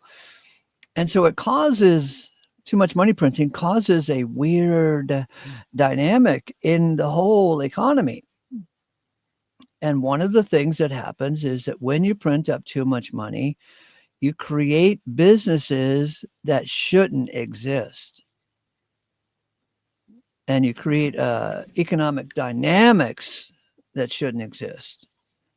And so, if you're giving away money and credit willy-nilly, with hardly any justification, well, then you'll give millions of 18-year-old girls hundreds of thousands of dollars each to go to school because they printed up the money. They got to do something with it. So let's give it to girls to go to college. Now, what's that? How's that result in things? Well, these girls graduate college and they get a job as a barista at Starbucks, and they have $100,000 in debt, right? It causes people to make bad decisions. If there's too much money available, they can't make a proper decision about the value of things. And when money is too easy, the hard stuff becomes hard. Like eggs. You can't make eggs willy-nilly, but you can print up money willy-nilly with just a computer keystroke. So pretty soon, if there's too much money floating around in the little old universe, eggs cost $1,000 a dozen. And then the next day they cost $2,000 a dozen. And then the next day it's $3,000, because money, we all know, it has no value. It's too easy to get. And there's a historical event that happened with Cortez, who went to Mexico, and he conquered the Aztecs, and he stole all their gold. I mean, they had a lot of gold in the Aztec Empire, but they didn't value gold the way the Europeans did. I mean, they were using it for art and covering their chairs with it. It was so plentiful that it just wasn't valued. But when Cortez stole it all and brought it back to Europe, Cortez was an agent of the Queen of Spain, right? And so Spain was an empire at the time, right? And Spain would battle England for supremacy on an ongoing basis, because England wanted to be an empire as well, and Spain wanted to be an empire, and they would have wars. Well, anyway, so Cortez brought back all of this gold. Now, in the normal mind, you would think, oh my God, Spain is now rich. They can do whatever they want. But in essence, when Cortez brought all this gold back, it actually collapsed the empire. It ruined the empire. It destroyed productivity. It caused weird things in the economic cycle. And so there was so much gold available because of Cortez's grand theft that eggs started going up. Let's say before Cortez did this, eggs might cost just a little chip of gold for a dozen eggs. But then there was so much gold in Spain that, hell, it took $3,000. You know, gold at the moment is like $2,000 per 1 ounce. So it would take 3 ounces of gold to buy a dozen eggs because it was so plentiful. And it caused people to make bad economic decisions. That's what too much money printing does. It creates bankrupt companies because they have access to easy money. Anybody can start a business, be successful by appearance, but once economic reality sorts itself out, you know, bankruptcies are a thing. And so Spain, instead of being an empire, became a bankrupt country because they had all this gold and they were spending three ounces of gold per dozen eggs, or 4 ounces of gold per dozen eggs, because a dozen eggs was valuable and actually hard to produce. And there was no oversupply of eggs, but there was an oversupply of gold in that day. It ruined them. And so Mr. Murray Rothbard writes this book on the Great Depression and shows how the money printing machine of the 1920s caused an economic boom, and it was called the Roaring Twenties. You've heard the Roaring Twenties? Yes, I have. Well, every artificial expansion of money and credit is followed by an equal contraction of money and credit. And so the Roaring Twenties were followed by the Great Depression, in which everything had to sort itself out. And all these bankrupt companies who rose to prominence in the 20s, they couldn't survive in the 30s because they were, shall we call them, zombie companies. And we have a lot of zombie companies on Wall Street to this day, or in this day. They are zombie companies because they don't actually make a profit selling their goods and services. They have their fingers tied to close to the banking cartel, and so they can borrow money at a really low interest rate, and they're trying to juggle things and survive. I mean, we see every once in a while. I mean, look at all the strip malls and the shopping malls that have been demolished. There's economic activity going on right in front of our eyes. And how do we understand it? How do we interpret it? Do you know any shopping malls that have been demolished? I don't know of any shopping malls that have been demolished, but Well, how about abandoned? yes. That. Okay. So this is economics taking care of itself, because these shopping malls rose to prominence when money was easy and credit was easy. And when the laws of economics sorts itself out, then they go out of business because they never should have been there to start with. It was an oversupply of shopping malls due to an oversupply of easy money.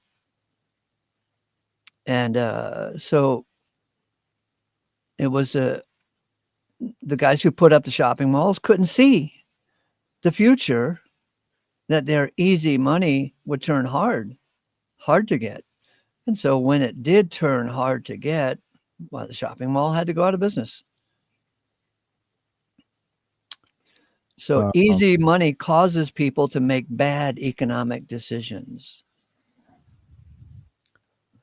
Isn't this another factor too of why shopping malls are being abandoned? What about like online shopping? Like, you know, Of course, yeah. Online shopping is a serious competition to shopping malls, but it's not the only answer. Mhm. I mean, look at how many online shopping places also go out of business because they made a bad economic decision. They thought they could build a website for cheap and easy, and everybody would run to their business with just a click of the computer, but nobody showed up. It takes many factors to have a successful economic enterprise. I mean, there must be millions upon millions of websites that are just sitting there hollow and empty. Nobody goes there. In fact, maybe the website name is for sale. I have a marketing buddy who does search engine optimization. You can hire him to make your website appear in the search engines at a higher standard, like on page one. And one of his strategies, let's say his client is a heating and air conditioning company, right? And so his job is to bring the traffic to that website, that Dallas, Texas heating and air conditioning company, right? So one of his strategies is he'll do a search on a regular basis for other heating and air conditioning companies who have bought a website and then abandon it. And they come up all the time. So he will buy this abandoned heating and air conditioning website for $10, $100, $200, whatever low price he can get away with. And then he'll redirect the traffic that was going to them over to his client. You see? And my point in telling you that is that there are hundreds upon thousands of abandoned websites. Just because you have an online business doesn't mean it will be successful. I'm telling you,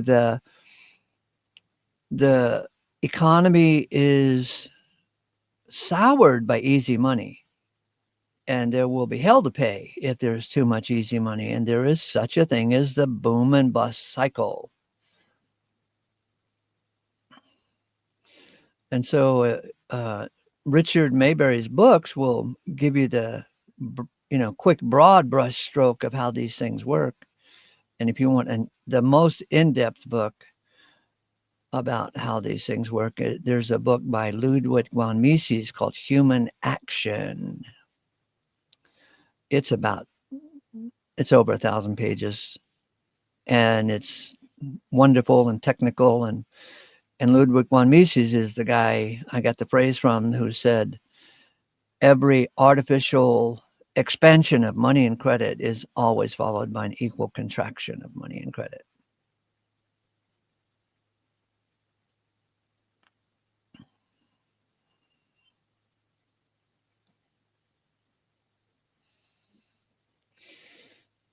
Would that help you? Would that be a Christmas gift for you to go get those books? Did you actually order Maybury's books?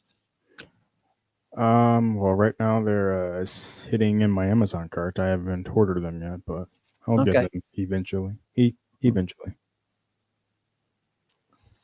Because I'm sure you already know with me, I can't be bothered with politics. I just can't do it. No thanks. Mm-hmm. Mm-hmm. But I mean, I still want to learn what's going on, without the media putting a good or a bad spin on things. So yeah, Maybury's books will help you see beyond politics to what actually goes on year by year, generation by generation, because nothing really changes. If you vote for this guy, nothing changes. You vote for that guy, nothing changes, because it's grifters against the grifters. Mm-hmm. Yeah, true.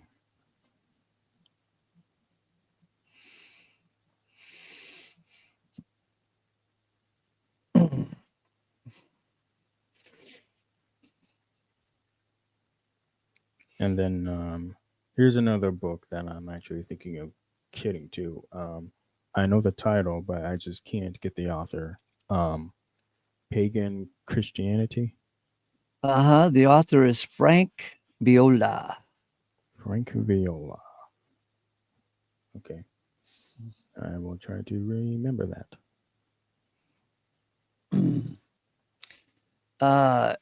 Now, I haven't read Pagan Christianity by Frank Viola, but I know, the deal, because Frank Viola and I were part of the Gene Edwards Club. Really? Yeah, Frank Viola was Gene Edwards' right-hand man long after I left. I was never Gene Edwards' right-hand man. I was just a part of it in the early days, in the 70s and 80s. But Frank Viola became his right-hand man, and so I know how he thinks. And so I'll tell you, he will trace out the history of pagan Christianity and how that Christianity, by and large, borrows a lot of crap from the ancient Babylonians and so forth and so on. But one thing he won't touch is the doctrines of Christianity. He just covers the trappings, like pews. Where do pews come from? Where does the pulpit come from? Where's these stained glass windows about? And the special clothing and so forth and so on. But I would recommend the book highly. But I've heard Frank Viola speak and on YouTube, and he still has regular Christian doctrine, but at least he's moving away from it in a manner that is, he's now almost all mystic all the time. So the mystics, they're okay. They'll use the Bible, and speak metaphorically, and generally speaking, the mystics come to a wonderful conclusion. So he's mystical, he's not concordant, and so he doesn't know that he could absolutely dismiss regular Christian doctrine, the Orthodox doctrine. But so his book is good in that it dismisses, the trappings of organized Christianity and the franchise business model that it is. So I have a treat for you. Yeah, sure. So this is it's not a popular rap battle. It's not popular with regular people who love rap, but it is among those who are economic students. It's a really cool battle. And so let me give you a heads up. The government approved story of economics is headed up by a fellow named Keynes. And the sensible economic theory, based on the idea that there is such a thing as price discovery, is headed up by Hayek, or he's one of the leaders of the Austrian school of economic theory. But Keynes, he gets the government approval, right? John Maynard Keynes is his name, and he is the bullshit artist that gives us these complicated books on economic theory, and the government approves of him because Keynes says, I'll give you the real short summation of it, even though he's got 1,000 pages of complicated bullshit theory, but it boils down to taxation is good. Savings is bad. Don't save money, spend it. Spending is good. Saving is bad. Taxation is not theft. Taxation is good, and so forth. Anyway, so that's Keynes. But the Austrian economic theory is that taxation is a form of theft, and that spending money is okay to do, but you want to save money because savings is the future. And if you spend it all today, there is no future. But Keynes, his economic model is built around spending. You want people to spend money, and that's how we judge how great the economy is, because you got to make people spend money. And that gives the current banking cartel a lot of power when everybody's out there spending money. And this is one of the reasons why the economics of the 1930s was a Great Depression, because people were not spending money, they were saving money, and the government guys just couldn't figure out how to get people to spend money. So they were saving money, not in banks, but in tin cans, hiding it under their bed or out in the garbage pile behind the house. They wouldn't spend, so that killed something called velocity. Anyway, so this is a really fun rap battle between Keynes and Hayek. These two actors are taking their roles, and And are you ready? Yes. On your mark, get set.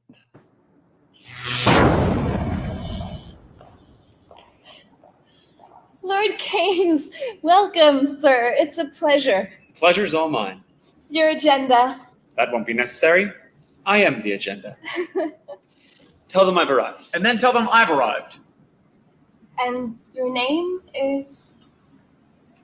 Hayek? F.A. Hayek. With an H.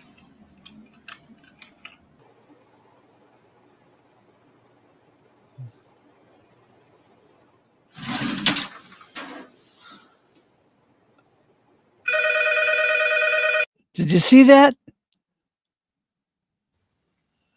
See the book? Yeah. Did you see the joke? Yeah. Okay, this is Hayek. And Hayek is part of the Austrian economic crew, and they make sense. But the Keynes guys, they get approved by the government because the government wants to tax you and wants you to spend money, right?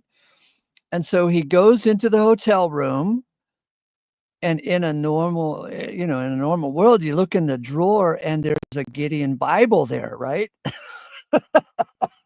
So these guys are making a joke. Instead of the Gideon Bible, it's Keynes' book on economic theory.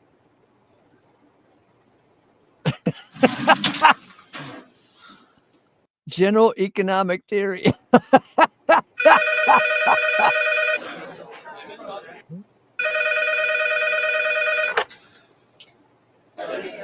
Freddie. Yep. Keynes. Hey, listen, party at the Fed. Already? 20 minutes. Lobby. John Maynard Keynes. F.A. Hayek. Yeah, we're opposed.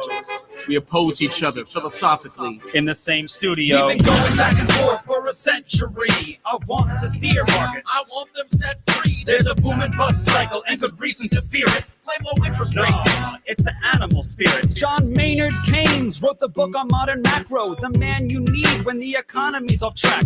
Depression, recession, now your question's in session. Have a seat and I'll school you in one simple lesson. Boom, 1929, the big crash. We didn't bounce back, economy's in the trash. Persistent unemployment, the result of sticky wages. Waiting for recovery? Seriously? That's outrageous. I had a real plan, any fool can understand. The advice real simple, boost aggregate demand. CIG altogether gets to Y.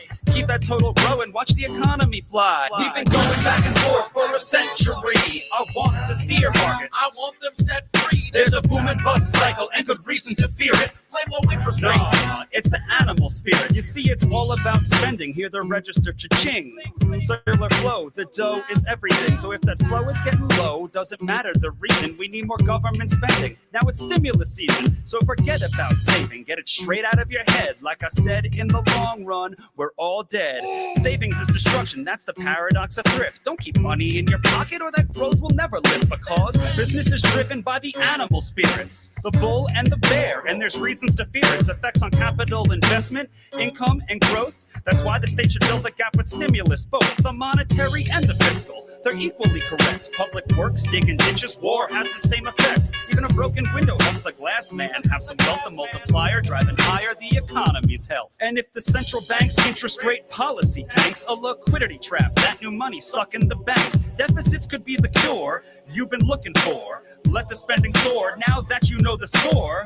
My general theories made quite an impression. Revolution. I transformed the econ profession. You know me, modesty, still I'm taking a bow. So say it loud and say it proud, we're all Keynesians now. We've been going back and forth for a century. I want to steer markets. I want them set free. There's a boom and bust cycle and good reason to fear it. I made my case, Freddie H. Listen up, can you hear it? I'll begin in broad strokes, just like my friend Keynes. His theory conceals the mechanics to change. That simple equation, too much aggregation, ignores human action and motivation. Yet it continues as a justification for bailouts, payoffs by polls with machinations. You provide them with cover to sell us a free lunch. Then all that we're left with is debt and a bunch. If you're living high on that cheap credit hog, don't look for a cure from the hair of the dog. Real savings come first if you want to invest. The market coordinates time with interest. Your focus on spending is pushing on Fred. In the long run, my friend, it's your theory that's dead. So sorry there, buddy, if that sounds like invective. Prepare to get schooled in my Austrian perspective. We've been going back and forth for a century. I want to steer markets. I want them set free. There's a boom and bust cycle and good reason to fear it. Play low interest No, rates. it's the animal spirit. The place you should study isn't the bust, it's the boom that should make you feel leery. That's the thrust of my theory. The capital structure is key. Malinvestments wreck the economy. The boom gets started with an expansion of credit. The Fed sets rates low. Are you starting to get it? That new money is confused for real loanable funds, but it's just inflation that's driving the ones who invest in new projects like housing construction. The boom plants the seeds for its future destruction. The savings aren't real, consumption's up too, and the grasping for resources reveals there's too few. So the boom turns to bust as the interest rates rise. For the cost of production, price signals relies. The boom was a binge, that's a matter of fact. Now it's devalued capital that makes up the slack. Whether it's the late 20s or 2005, booming bad investments seems like they'd thrive. You must save to invest, don't use the printing press, or a bust will surely follow, an economy depressed. Your so-called stimulus will make things worse. Just more of the same, more incentives perverse. And that credit crunch ain't a liquidity trap, just a broke banking system. I'm done, that's a wrap. We've been going back and forth for a century. I want to steer markets. I want them set free. There's a boom and bust cycle and good reason to fear it. Play low interest No, rates. it's the animal spirit. The ideas of economists and political philosophers, both when they are right and when they are wrong, are more powerful than is commonly understood. Indeed, the world is ruled by little else. Practical men who believe themselves to be quite exempt from any intellectual influence are usually the slaves of some defunct economist. The curious task of economics is to demonstrate to men how little they really know about what they imagine they can design. They've been going back and forth for a century.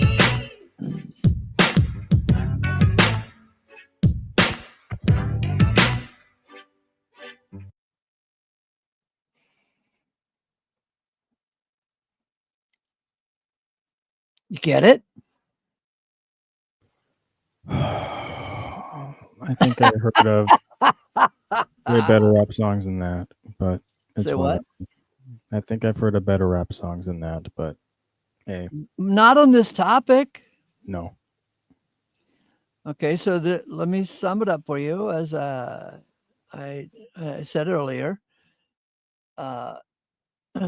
when Cortez brought all of that gold back to Spain, there was a great boom in the economy, and booms are always followed by busts because price discovery is a thing. And if money is too easy to get, then lumber and eggs and chickens are hard to get. So what's going to happen? You're going to raise the price of lumber and eggs and peanut butter and chicken and beans. It will break the boom. And so the government approved economic guys, they want you to spend money. But common sense says, no, the future is in saving money and then spending it on a rainy day or, for a special occasion, whatever. But the government approved economic theory is to get you to spend money and spend money and spend money and spend money, because they only measure the success of an economy by its spending. They never measure the success of an economy by saving. But if you save money, think about it. If you save money, the future looks bright. You have a future. But if you're spending every damn nickel that comes into your pocket, you're going to get hit with a rainy day and you're not going to be able to survive the rainy day.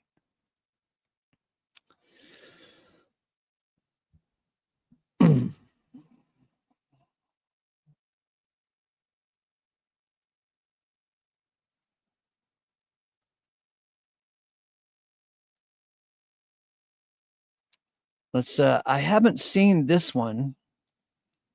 let's see if it's as good as the last one. And I know that, you know, your comment was, I've heard better rap songs, but that's not the point. The point was not that it was a rap song. The point is the ideas discussed in it. Got it? Yeah, sure.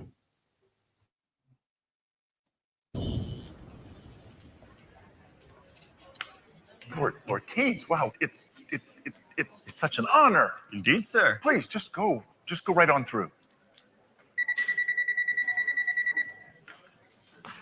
Whoa. Identification, please.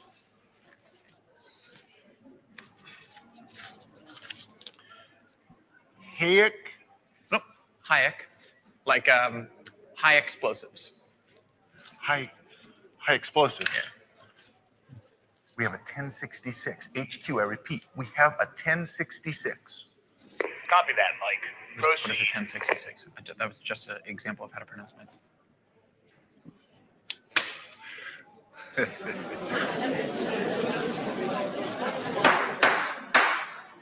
Ladies and gentlemen, members of the committee, we are here today to consider the impact of government spending on our economy.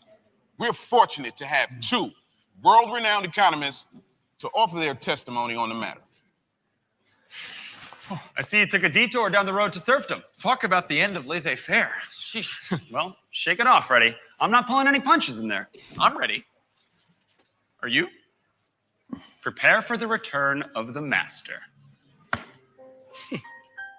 John Maynard Keynes, F.A. Hayek, round 2. Round 2.0. Same economists, same beliefs. New microphones, new mustaches.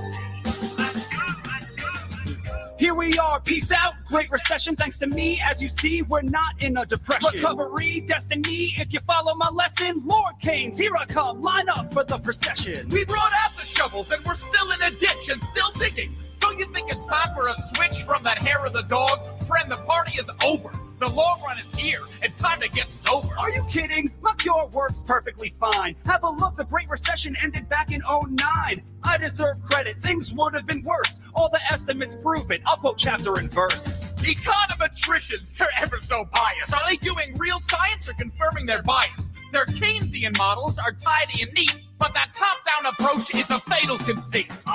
Which way should we choose? More bottom up or more top down? The fight continues. Keynes and Hayek second round. It's time to win. Or from the top or from the crowd.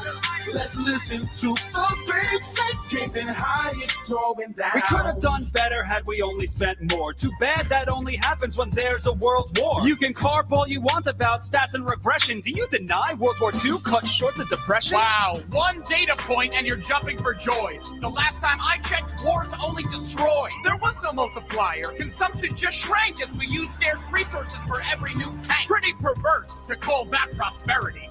Ration meat, ration butter, a life of austerity. When that war spending ended, your friends cried disaster. Yet the economy thrived and grew faster. You too only see what you want to see. The spending on war clearly goosed GDP. Unemployment was over, almost down to zero. That's why I'm the master. That's why I'm the hero. Creating employment's a straightforward craft when the nation's at war and there's a draft. If every worker was staffed in the army and fleet, we'd have full employment and nothing to eat.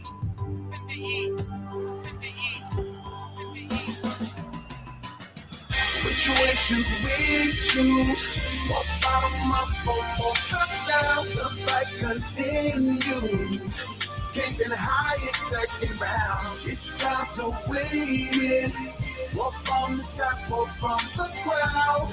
Let's listen to the great say Keynes and Hayek throwing down. Jobs are a means, not the ends in themselves. People work to live better, to put food on the shelves. Real growth means production of what people demand. That's entrepreneurship, not your central plan. My solution is simple and easy to handle. It's spending that matters. Why's that such a scandal? Money sloshes through the pipes and the sluices, revitalizing the economy's juices. It's just like an engine that's stalled and gone dark. To bring it to life, we need a quick spark.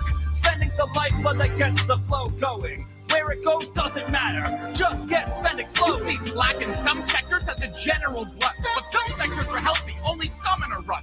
So spending's not free, that's the heart of the matter.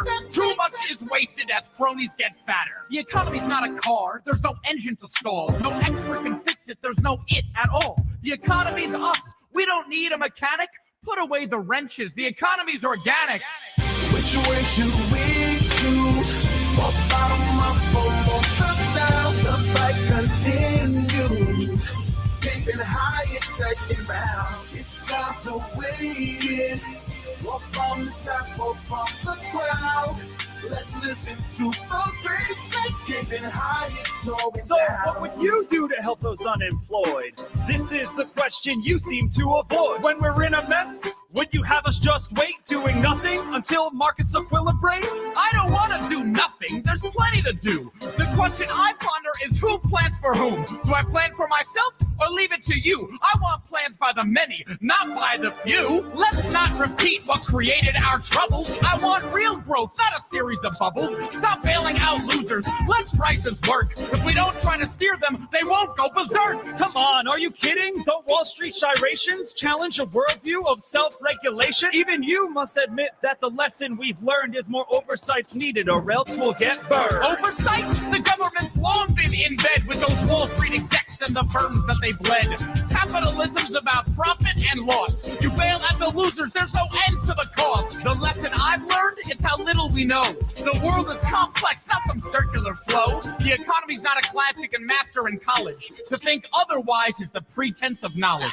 Which way should we choose? Or bottom up or more top down? The fight continues. Gazing high, it's second round. It's time to weigh in. Or from the top or from the ground. Let's listen to the great sight, changing high, it's going You down. get on your high horse and you're off to the races. I look at the world on a case-by-case basis. When people are suffering, I roll up my sleeves and do what I can to cure our disease. The future's uncertain, our outlooks are frail. That's why free markets are so prone to fail. In a volatile world, we need more discretion, so state intervention can counter depression. People aren't chessmen you move on a board at your whim. Their dreams and desires ignored. With political incentives, discretion's a joke. Those dials are twisting, just mirrors and smoke. We need stable rules and real market prices so prosperity emerges and cuts short the crisis. Give us a chance so we can discover the most valuable ways to serve one another. Which way should we choose? Or bottom up or more top down? The fight continues. Gazing high, it's second round. It's time to weigh in. Or from the top or from the ground. Let's listen to the great sight, changing high, it's going down.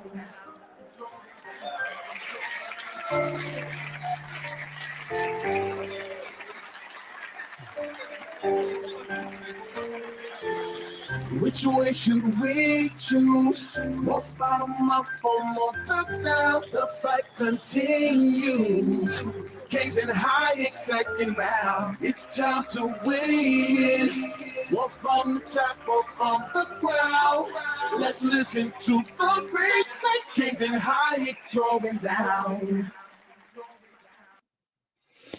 Oh my God.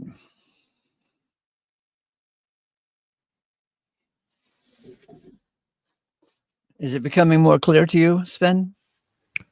Well, the second one made a little more sense. So Mhm. it's kind of getting to me. Okay. I still have a lot of fog, though. So a All little right. bit. at a time.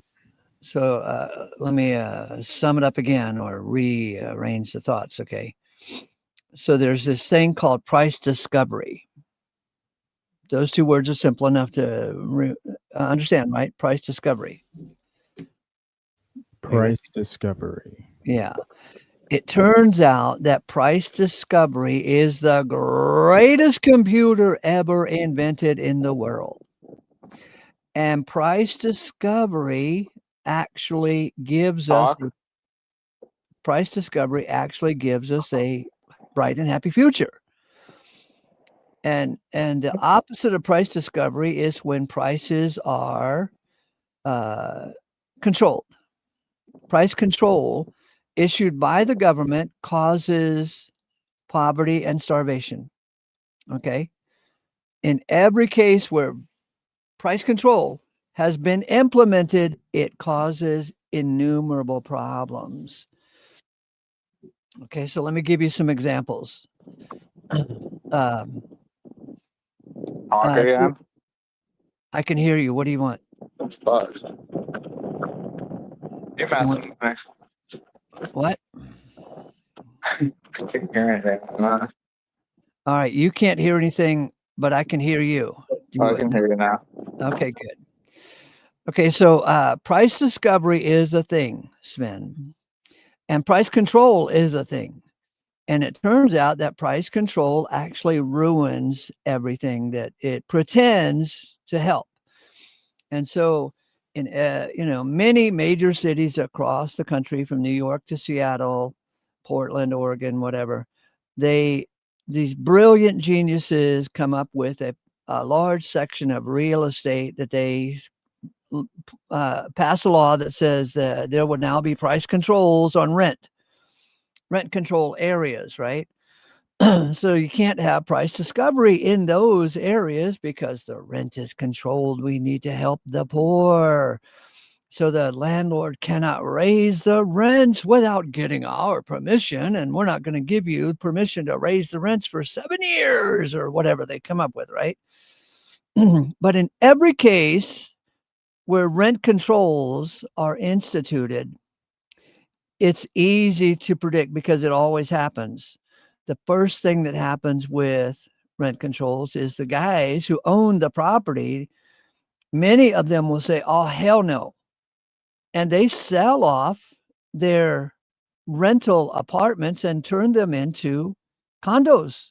So now they're selling the condos and there's no rental apartments available in their sphere, on their corner. And then the next thing that predictably happens is the landlord who owns the property, he cannot raise the rents to meet rising costs of water heaters and broken windows. So they got a lot more bad water heaters and broken windows because he can't raise the price to cover the cost.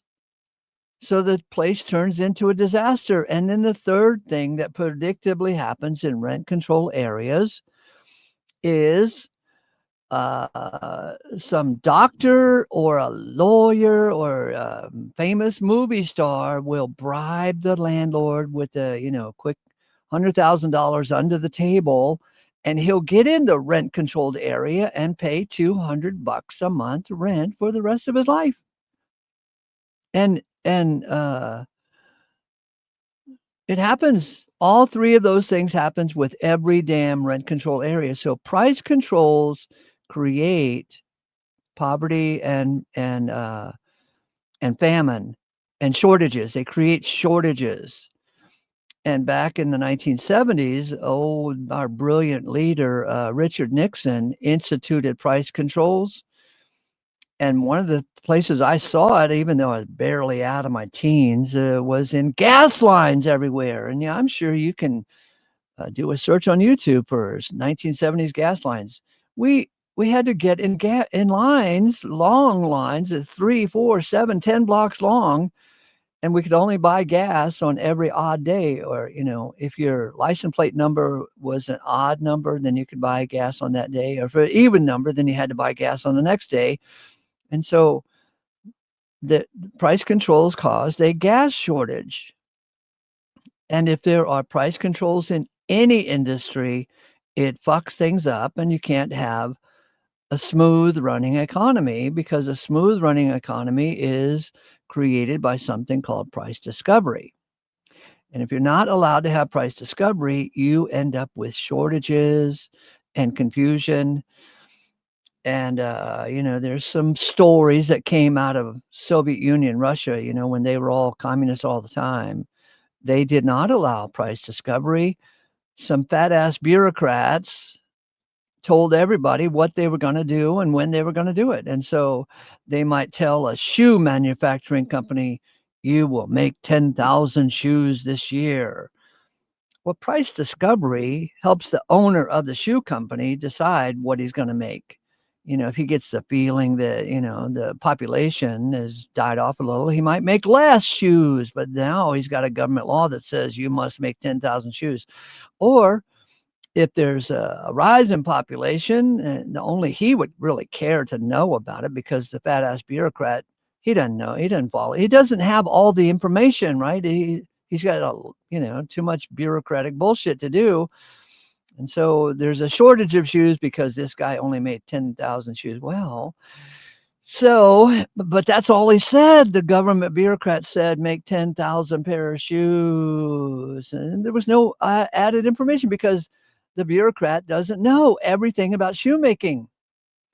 But the guy who makes the shoes, he factors in a lot of price discovery information about shoelaces, the heels, the leather soles, the eyelets, the stitching, the availability of needles to sew. He has to know everything and negotiate the price of everything. So by law, he has to make 10,000 pair of shoes. And just so happens that rubber heels were not available in the availability within his budget. So he makes 10,000 pair of shoes with no heels. What? You said I had to make 10,000 pair of shoes. Well, he did. He obeyed the law, made 10,000 pair of shoes, but they didn't have heels. They were just leather soles. Price discovery allows wonderful things to happen. And under the Frederick Keynes economic model, which is the government economic model, the government can bail out bankrupt companies. And when they bail out bankrupt companies, that is a bad decision. And too much money printing to bail out the bad companies, what are you going to do? Create more bad companies? Here's an economic model that's weird. I remember this. In India, there's these snakes that are a big problem, big pain in the ass, right? And so the government paid people to capture the snakes and kill the snakes. And they got a bounty on the snakes. You turn in, 100 dead snakes and you got a bounty, right? Guess what happened? People started growing those snakes because it was easy money, predictable money. They grew the snakes. They had more snakes to know what to do with, right? That's smart. It was smart on their part, but it was stupid on the government's part to hand out free, easy money to put a bounty on snakes. You just get a bunch of snake eggs and cash in. So cool your heels, Justin. I'm in a flow of thought, okay? And so what you want, you wanted to spend the biggest of topics to understand how the world works. And so you might even want to buy not Keynes' book, but Hayek's book on economic. I don't even remember the title.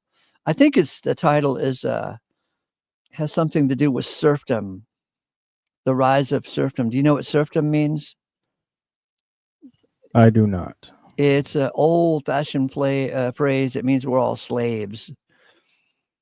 And so when you give government permission to print all the money, we all turn into slaves because they make reckless decisions with their easy peasy printed money. And so they bail out companies and industries that shouldn't be bailed out. And so price discovery is the thing. There is a book I have that's, explores this idea. And let's see, the title, you don't have to buy the book, but the title is just as informative as the book itself. It's called Economic Calculations in a Socialist Society. In fact, write that down and you can write your own book. Economic Calculations in a Socialist Society. And the only thing you can conclude is that in a socialist society where the government bosses everyone around and tells them what to do and what to make, and they tax the means of production, You can't have economic calculations in a socialist society. You can only have economic calculations in a rather free society. And if you can't have economic calculations, that would be price discovery, then you're afraid to do anything. If the government tells you to make 10,000 pair of shoes and there's no leather to make the 10,000 pair of shoes, what are they going to do? Throw you in jail? Now you got to defend yourself against the government because you didn't make enough shoes? They told you had by law. There were kind of weird stories coming out of Russia during those times when they were all socialists all the time. They were required to make 10,000 pair of shoes, let's say, and they, in order to cut costs, because they could not afford to make their own decisions about economic calculations, they made 10,000 pair of shoes that were size 8. Get it? They obeyed the law, but they didn't make any economic calculations. They knew they could make 10,000 pair of shoes that were size 8, but they weren't going to take the risk of making size 13 and size 6 because they couldn't afford to take an economic risk with the whole market being froze and controlled. Every case where price discovery is forbidden and price controls are implemented, you have guaranteed famines and shortages. Yeah, write that one down in case you want to buy it. Economic Calculations in a Socialist Society. It's a fun title, even if you don't read the book. Go ahead, Justin. I don't know. That's kind of funny that they just made size 8 just to, like, it shows that, you can make all these rules, but someone's going to find a way to fuck up what they were thinking when they said 10,000 shoes. Loopholes. Yeah. Justin, did you see the 2 rap videos we played? Rat? Yes, R-A-P, rap. No. All right, so I think you would appreciate it since you have a scientific mind.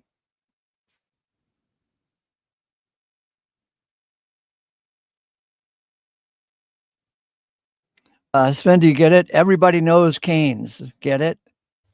Okay. Everybody honors him, but they don't know Hayek. Okay. So yeah, I'll go through this step by step. So you see here the boom, fear the boom and bust cycle. Right. Okay, so they all the government fears the boom and bust cycle, but they can't get away from it. They create the boom and bust cycle inadvertently. If the government would stay out of the economy and keep taxes low and understandable, there would be no boom and bust cycle. There would just be a common, steady economy. But they create it.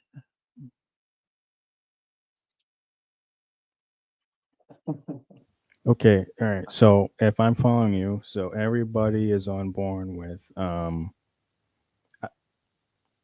not Hayek, but the other guy. Yeah, by and large, if you graduate from college with an economics degree, you are trained in the mentality of John Maynard Keynes. Keynes gets the financing. If you are an Austrian economist, you're looked down upon. You might even lose your job at the university. And so it's 2 warring ideas. Keynes gets all the funding because Keynes says what the government wants you to say, that taxation is good and you don't want people to save money. That's bad. You want them to spend money. That's good.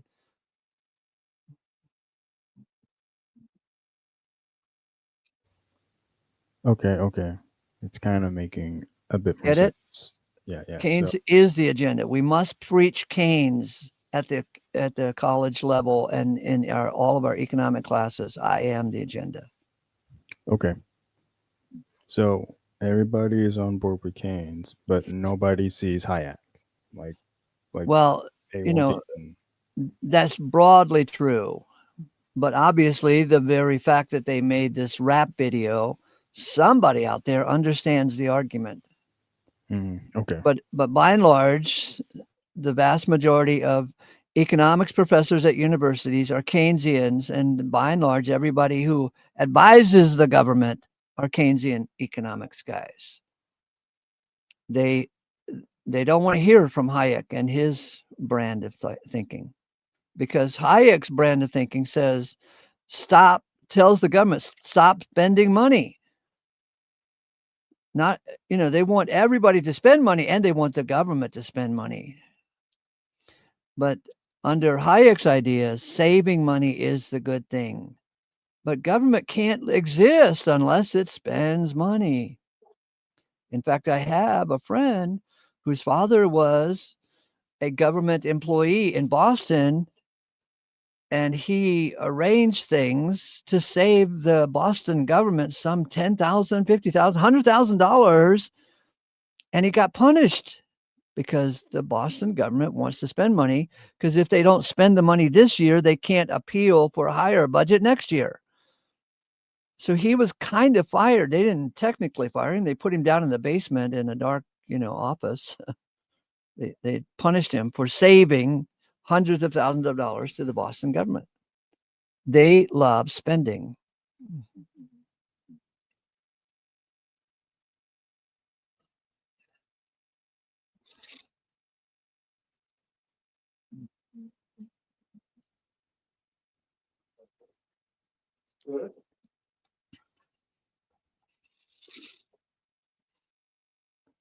Do you get this joke, Justin?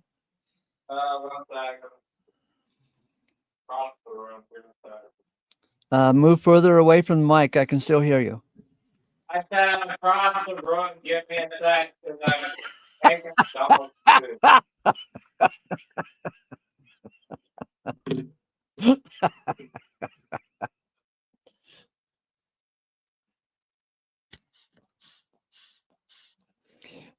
You see the title there, Sven?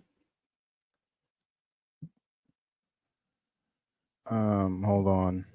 The title. Where's the The title? general theory of employment, interest, and money. Oh yeah. Okay. Okay. So, price discovery, right? The general idea of price discovery would also include interest rates. If you don't allow interest rates to be discovered, you're going to have a problem in the economy. Do you know what that means?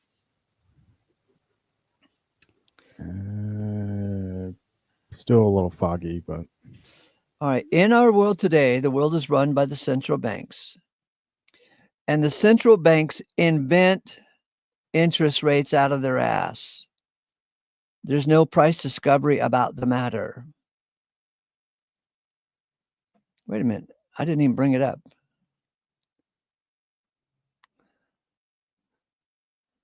There. Now you can see it. That's the title of his book, right? So they invent interest rates out of their ass. They invent interest rates based on what they think it will accomplish. If it'll make them popular during an election, then they'll lower interest rates. And then after the election, they make the economic decisions and interest rate decisions based on government agendas. But in a normal world where money is a free market economy, interest rates would be decided by grandma who has some money to lend and Bob the plumber who wants to borrow the money. So they would negotiate and discover the price of money. Grandma says, I want 10%. And Bob the plumber says, I'll give you 8. And grandma says, how about 9? And then they say, okay. So that would be price discovery. That would be interest rate price discovery. But that's not allowed because we are run by a central bank, and they use interest rates as a political weapon and tool. And they ruin things because there's nobody I mean, you have to go out of your way to find a private lender to borrow money from and negotiate the matter. But as you know, because the lending industry has been governmentized at the moment. And so these 12 central bankers who are head of the Federal Reserve, they pull interest rates out of their ass. They have political agendas for interest rates. Got it? Justin? Yeah. Oh, well. Okay. All right. Since Justin is not terribly interested, we'll continue.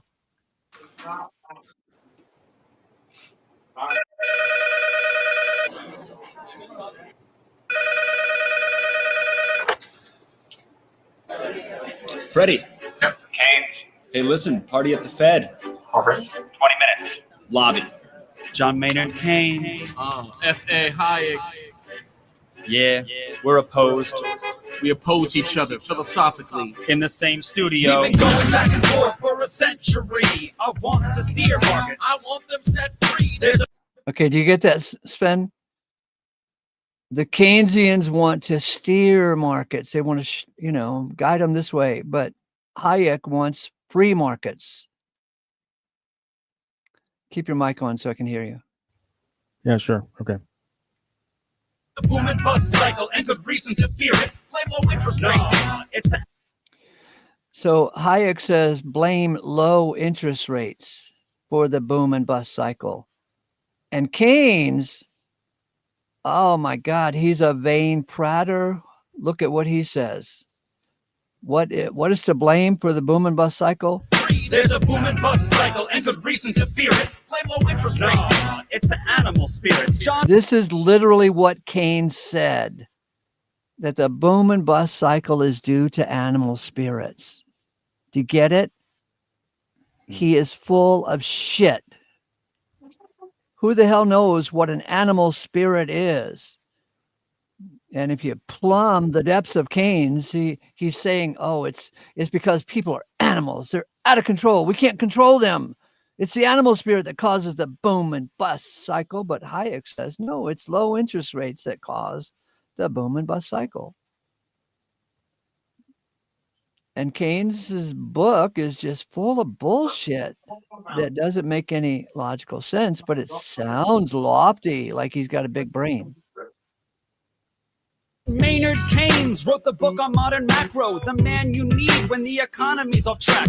Depression, recession, now your question's in session. Have a seat and I'll school you in one simple lesson. Boom, 1929, the big crash. We didn't bounce back, economy's in the trash. Persistent unemployment, the result of sticky wages. Waiting for recovery, that's outrageous. All right, did you get that, Sven? He says the Great Depression was due to sticky wages. Get it? What are sticky wages? Nobody was raising the price of labor, you know. Everybody was still stuck making $3 an hour. That was sticky wages. So he wants wages to increase. How's he going to increase them? With a government plan. Print up the money, throw the money out there in the economy, and then wages will rise. Will that solve anything? Maybe. Reality is nothing, remember? Yeah. Appearance is everything. Reality is nothing. At a real plan, any fool can understand. The advice real simple. Who's aggregate demand? See. Aggregate demand? All right, right here on the screen it says CIG altogether gets to Y. So Keynes has this formula, this mathematical formula, and I forgot what C, I, G, and Y stand for, but it basically says more taxes. We want more taxes. We want more spending, and don't save money. We need more government. And Hayek is going to say more government equals disaster. I mean, not just more government, but more government employees also equals more disaster. And we'll get there in just a second. IG altogether gets to Y. Keep that total growing, watch the economy fly. We've been going back and forth for a century. I want to steer markets. I want them set free. There's a boom and bust cycle and good reason to fear it. Blame low interest rates.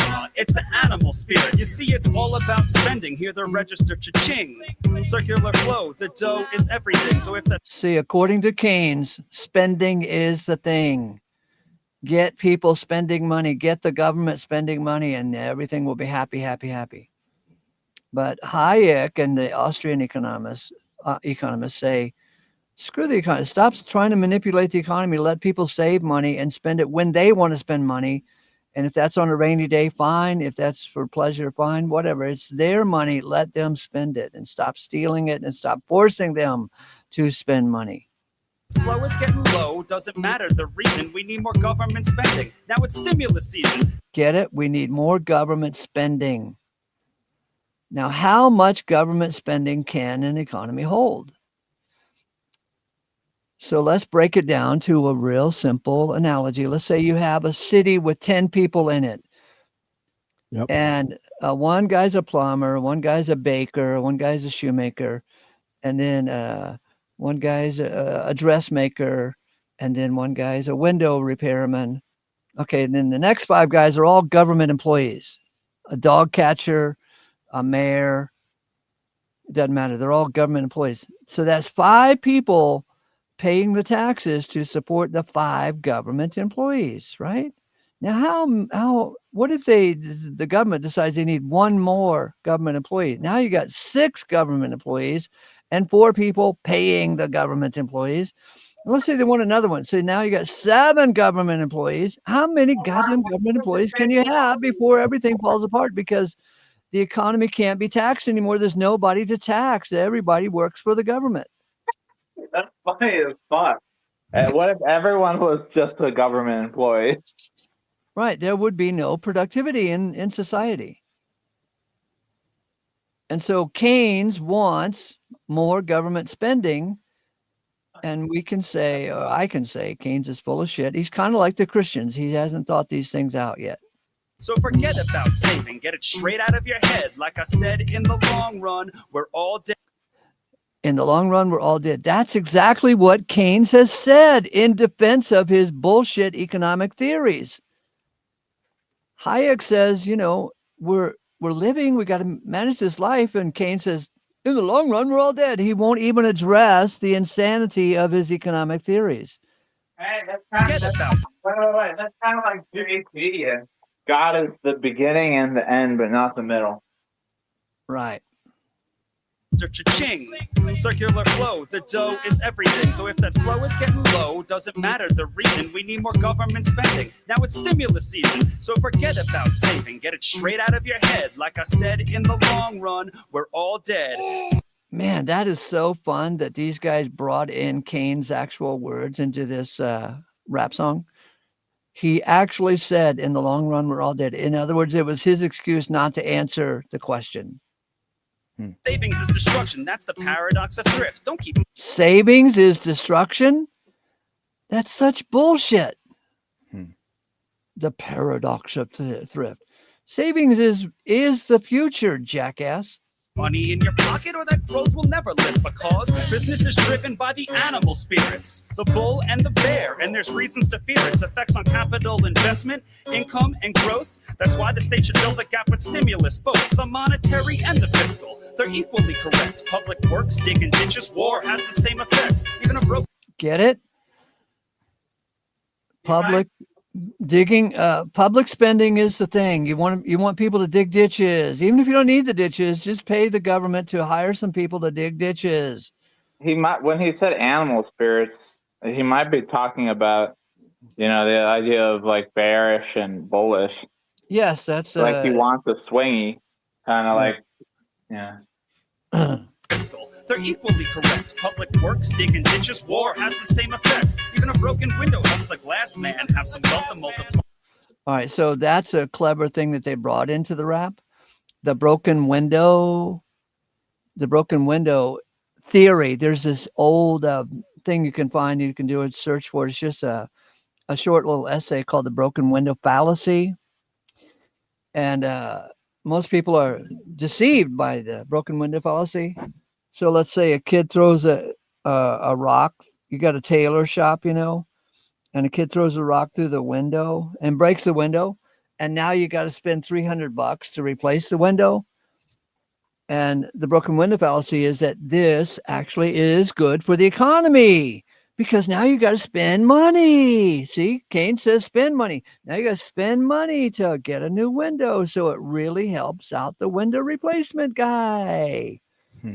But the broken window fallacy is now you have to spend money Right. to replace the window. And time. You were saving that money to buy a new pair of shoes. But now you can't buy the shoes because you gotta buy the window.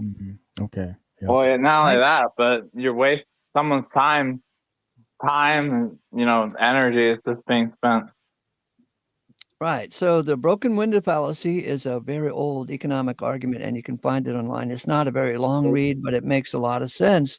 And Keynes and his government economist boys, they say, yeah, you want to spend money, yeah, the broken window fallacy, but you have to you drag out the same idea into, well, if the broken window fallacy really works, why let's put a hurricane on New Orleans. That'll stimulate the economy of New Orleans.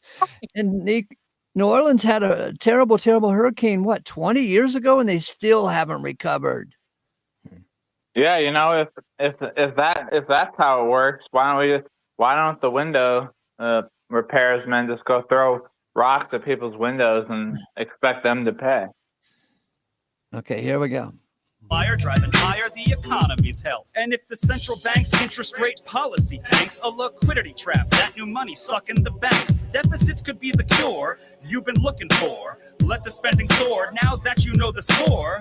My general theories made quite an impression. Revolution. I transformed the econ profession. You know me, modesty, still I'm taking a bow. So say it loud and say it proud, we're all Keynesians now. We've been going back and forth for a century. I want to steer markets. I want them set free. There's a boom and bust cycle and good reason to fear it. I made my case, Freddie H. Listen up, can you hear it? I'll begin in broad strokes, just like my friend Keynes. His theory conceals the mechanics of change. That simple equation, too much aggregation, ignores human action and motivation. Yet it continues as a justification for bailouts, payoffs, by poles with machinations. You provide them with cover to sell us a free lunch. Then all that we're left with is debt and a bunch. If you're living high on that sheet. Okay, so there's an economic argument between these guys, between Keynes and Hayek, that if Keynes gets his way, then Hayek has used the metaphor that the economy is drunk on easy money. So see, they've got this bottle of whiskey right there, and Keynes is trying to recover from being drunk. Anyway, that I just thought I'd give you some backstory about this, the behind the scenes of this metaphor here. Yeah. Credit hog, don't look for a cure from the hair of the dog. Real savings come first if you want to invest. Real savings comes first if you want to invest. But if the government controls the economy, you have to get your investment money from them, and then they actually control everything, right? It's just, it creates chaos, real chaos. The market coordinates time with interest, but not in the government-run economy. Market coordinates time with interest. Go ahead. To me, it's pretty simple. I don't know anything about any of this stuff, but to think that some random, you call them bureaucrats, are going to know better is just dumb. Right. There's too many topics. There's too many factors. And isn't the whole idea of an economy like that it's trade? And if you're regulating how other people trade, then it doesn't make. That's right. You create problems. Write it down, Justin. There's a book I just discussed while you were in the bathroom. It's called Economic Calculations of a Socialist Society. Yeah. And you don't even have to read the book. Just from the title, that in a socialist society, you can't have economic calculations. It's going to go crazy. Yeah. The market. Just, I don't see how, one second. Wait, I need a paper. as far as I can tell, there's nothing that there, like you call it, you can't find a price, which, I mean, like, people are like, imagine if you just replace the word money with Pokemon cards. Right. Like, see what I'm saying? Like, it's just trading. It's not, you know what's worth it to you, and the other person knows what's worth it to them. Can I hit play now? Yeah.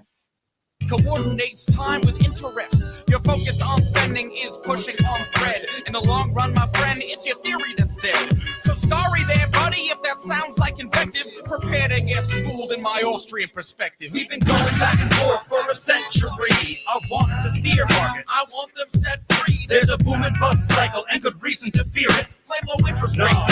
It's the animal spirit. The place you should study isn't the bust. It's the boom that should make you feel leery. That's the thrust of my theory. The capital structure is key. Malinvestments wreck the economy. The boom gets started with an expansion of credit. The Fed sets rates low. Sven, the word malinvestment is a big deal. Let me know if you're listening. Yeah. Okay. You can have investment, and then you can have malinvestment. And malinvestment is a really bad thing, right? M-A-L, it means malicious, right? And so malinvestments come about when the government has the interest rate is too low and money is too easy to get, and so easy money, easy credit always creates malinvestment. People make stupid decisions when money is too easy and credit is too easy. However, and that creates a boom and bust cycle. It creates a boom, which is always followed by a bust. And when money becomes hard to get and credit becomes hard to get, you actually have better decisions and better investments, because hard money and hard credit brings talent out of the woodwork.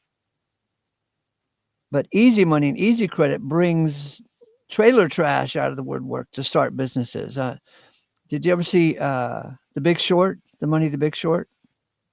No. It's a Hollywood produced movie. It was about the economic crash in 2008. And it was about these 5 different teams who were out there studying the economy and figuring out how to invest and when not to invest and so forth. And this one guy decided to short the market in 2007 because the market crashed in 2008. He shorted the market because he went to a strip club in Los Angeles, and this stripper told him that she owned 5 apartments that she was renting out. And he said, oh my God, if this stupid stripper she got so much easy money and easy credit that she owns 5 apartments, man, the apartment business is going to collapse if she can become an investor in the situation. Because she's a stripper. Where'd she get the money to invest in 5 different apartments in the Las Vegas area? So he determined just from that conversation, it was time to go short on the real estate market. And then in 2008, the real estate market all the way across the country crashed 50%. So the guy made a lot of money by shorting the market. So malinvestment is a thing when there's too much easy money and easy credit. Oh, are you starting to get it? That new money is confused for real loanable funds, but it's just inflation that's driving the ones who invest in new projects like housing construction. The boom plants the seeds for its future destruction. Okay, so let me give you another idea about these things, Sven. Are you there? Yep. So from 2000 to 2007, right, the economic crash caused real estate to go upside down in 2008. Okay, but there was so much money flowing into real estate because money was easy. Okay, there's so much money flowing into real estate that they started building a lot of houses, right? And that caused malinvestment. Okay, here's what malinvestment is. So much money was moving into real estate that this construction guy hired a bunch of new people, and he bought new trucks and new backhoes and new postal diggers and, all this kind of stuff. He invested in the real estate boom. He didn't buy any real estate property. He was building the real estate, right? So, and then when the market crashed in 2008, he had payments to make on the backhoe and the trench diggers, and he had back labor wages to pay, and so he was screwed, right? It caused malinvestment. It's a bad economic decision because you didn't factor in that the money was too easy and was going to create a bubble of something. Got it? Yeah. Let me know if you're following. Yep. So I don't run off in the wrong direction. And then there was another thing that kind of was telling about the matter. So as the money flow came into real estate, right?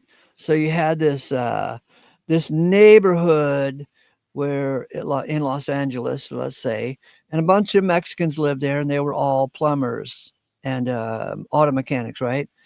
And the money started coming in. They gave easy money, easy credit. So those guys sold their house and moved up to the next level of wealthy neighborhood, right? Well, those guys sold their house and they moved up to the next level of wealthy neighborhood. So everybody was moving up artificially. And one fellow I know who lived in Los Angeles in a rather upper middle class neighborhood, he saw all these Mexicans moving in who shouldn't be moving in. He wasn't prejudiced in any way, but he knew they shouldn't be moving in because economically they were just moving in. They sold their old house, and because the money flow was such and such, they could move into his neighborhood and they wouldn't cut the grass. They wouldn't paint their house. There was extra junk cars in the drive. He knew that the whole damn neighborhood was going south because they came in on a malinvestment. And he knew that a real estate crash was coming because everybody was moving up to the next neighborhood, to the next neighborhood, to the next neighborhood because easy money was coming in. And so when the market crashed, the market crash is actually a good thing when you have malinvestment and easy money, easy credit. A bust cycle is more important to the health of the economy than a boom cycle. But the Keynesians, all they want is a boom cycle, but they just never will acknowledge that a boom cycle is always followed by a bust cycle. You with me? Yes. Okay. Let me go back to the word malinvestment. Credit.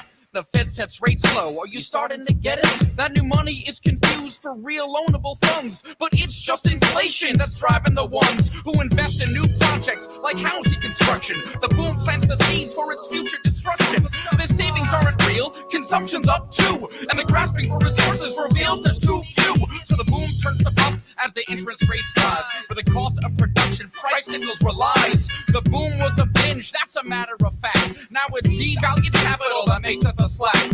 Whether it's the late 20s or 2005, booming bad investments seems like they'd thrive. You must save to invest, don't use the printing press, or a bust will surely follow, an economy depressed. Your so-called stimulus will make things worse. Just more of the same, more incentives perverse. And that credit crunch ain't a liquidity trap, just a broke banking system. I'm done, that's a wrap. We've been going back and forth for a century. I want to steer markets. I want them set free. There's a boom and bust cycle and good reason to fear it. Blame low interest rates. No, it's the animal spirits. The ideas of economists and political philosophers, both when they are right and when they are wrong, are more powerful than is commonly understood. Indeed, the world is ruled by little else. Practical men who believe themselves to be quite exempt from any intellectual influence are usually the slaves of some defunct economist. The curious task of economics is to demonstrate to men how little they really know about what they imagine they can design. They've been going back and forth for a century.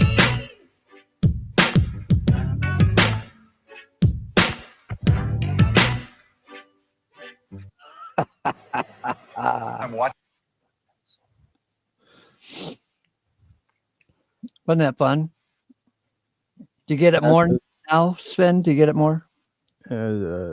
Just a little bit at a time. So It might be a while, but I'm kind of getting it. Maybe this example can kind of help me out why things are what they are. Maybe you can help me out. Is so right now on my car, I'm planning to get the exhaust pipe fixed, or well, it's not there, so I'm planning to get a new one on there. Yes. Mm-hmm. So a few things that I kind of had to ponder. So either I could buy the parts myself, or I could just, bring the car into the shop, and then they can figure everything out, like the price and the labor and all that. But because I've already done that before, I figured, well, why not? Well, let's just see what happens if I buy the parts and then I bring it into a shop, and then we'll go from there. So I bought the parts that I needed. It was relatively cheap, so all's good there. So then I ended up calling some shops. Uh, One shop that's really close to my work, I explained everything to them. They say, well, you're the one who bought the parts, so we can't do that because of insurance or something, Mm-hmm.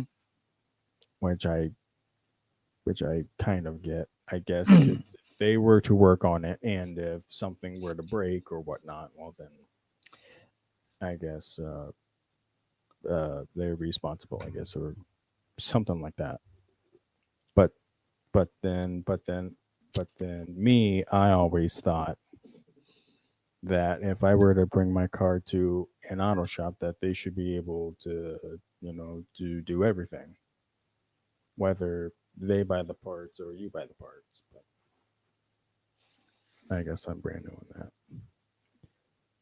And so now I'm basically now only focusing on shops that just do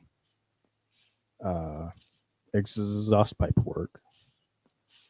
And the bump on the road is that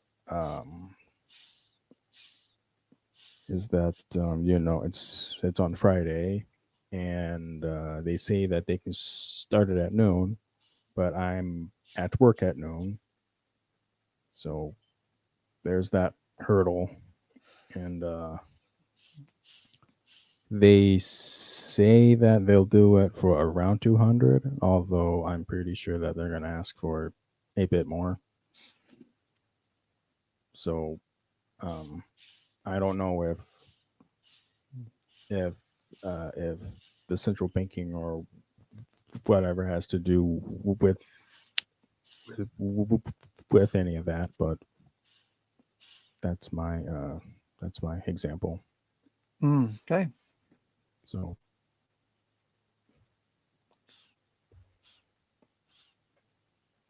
I'm a bit stuck, but it's whatever. Right. I'm going to wind it up there, boys and girls. Go get some breakfast. Again, thanks for stopping by. Give me a thumbs up and leave comments, and carry on the conversation.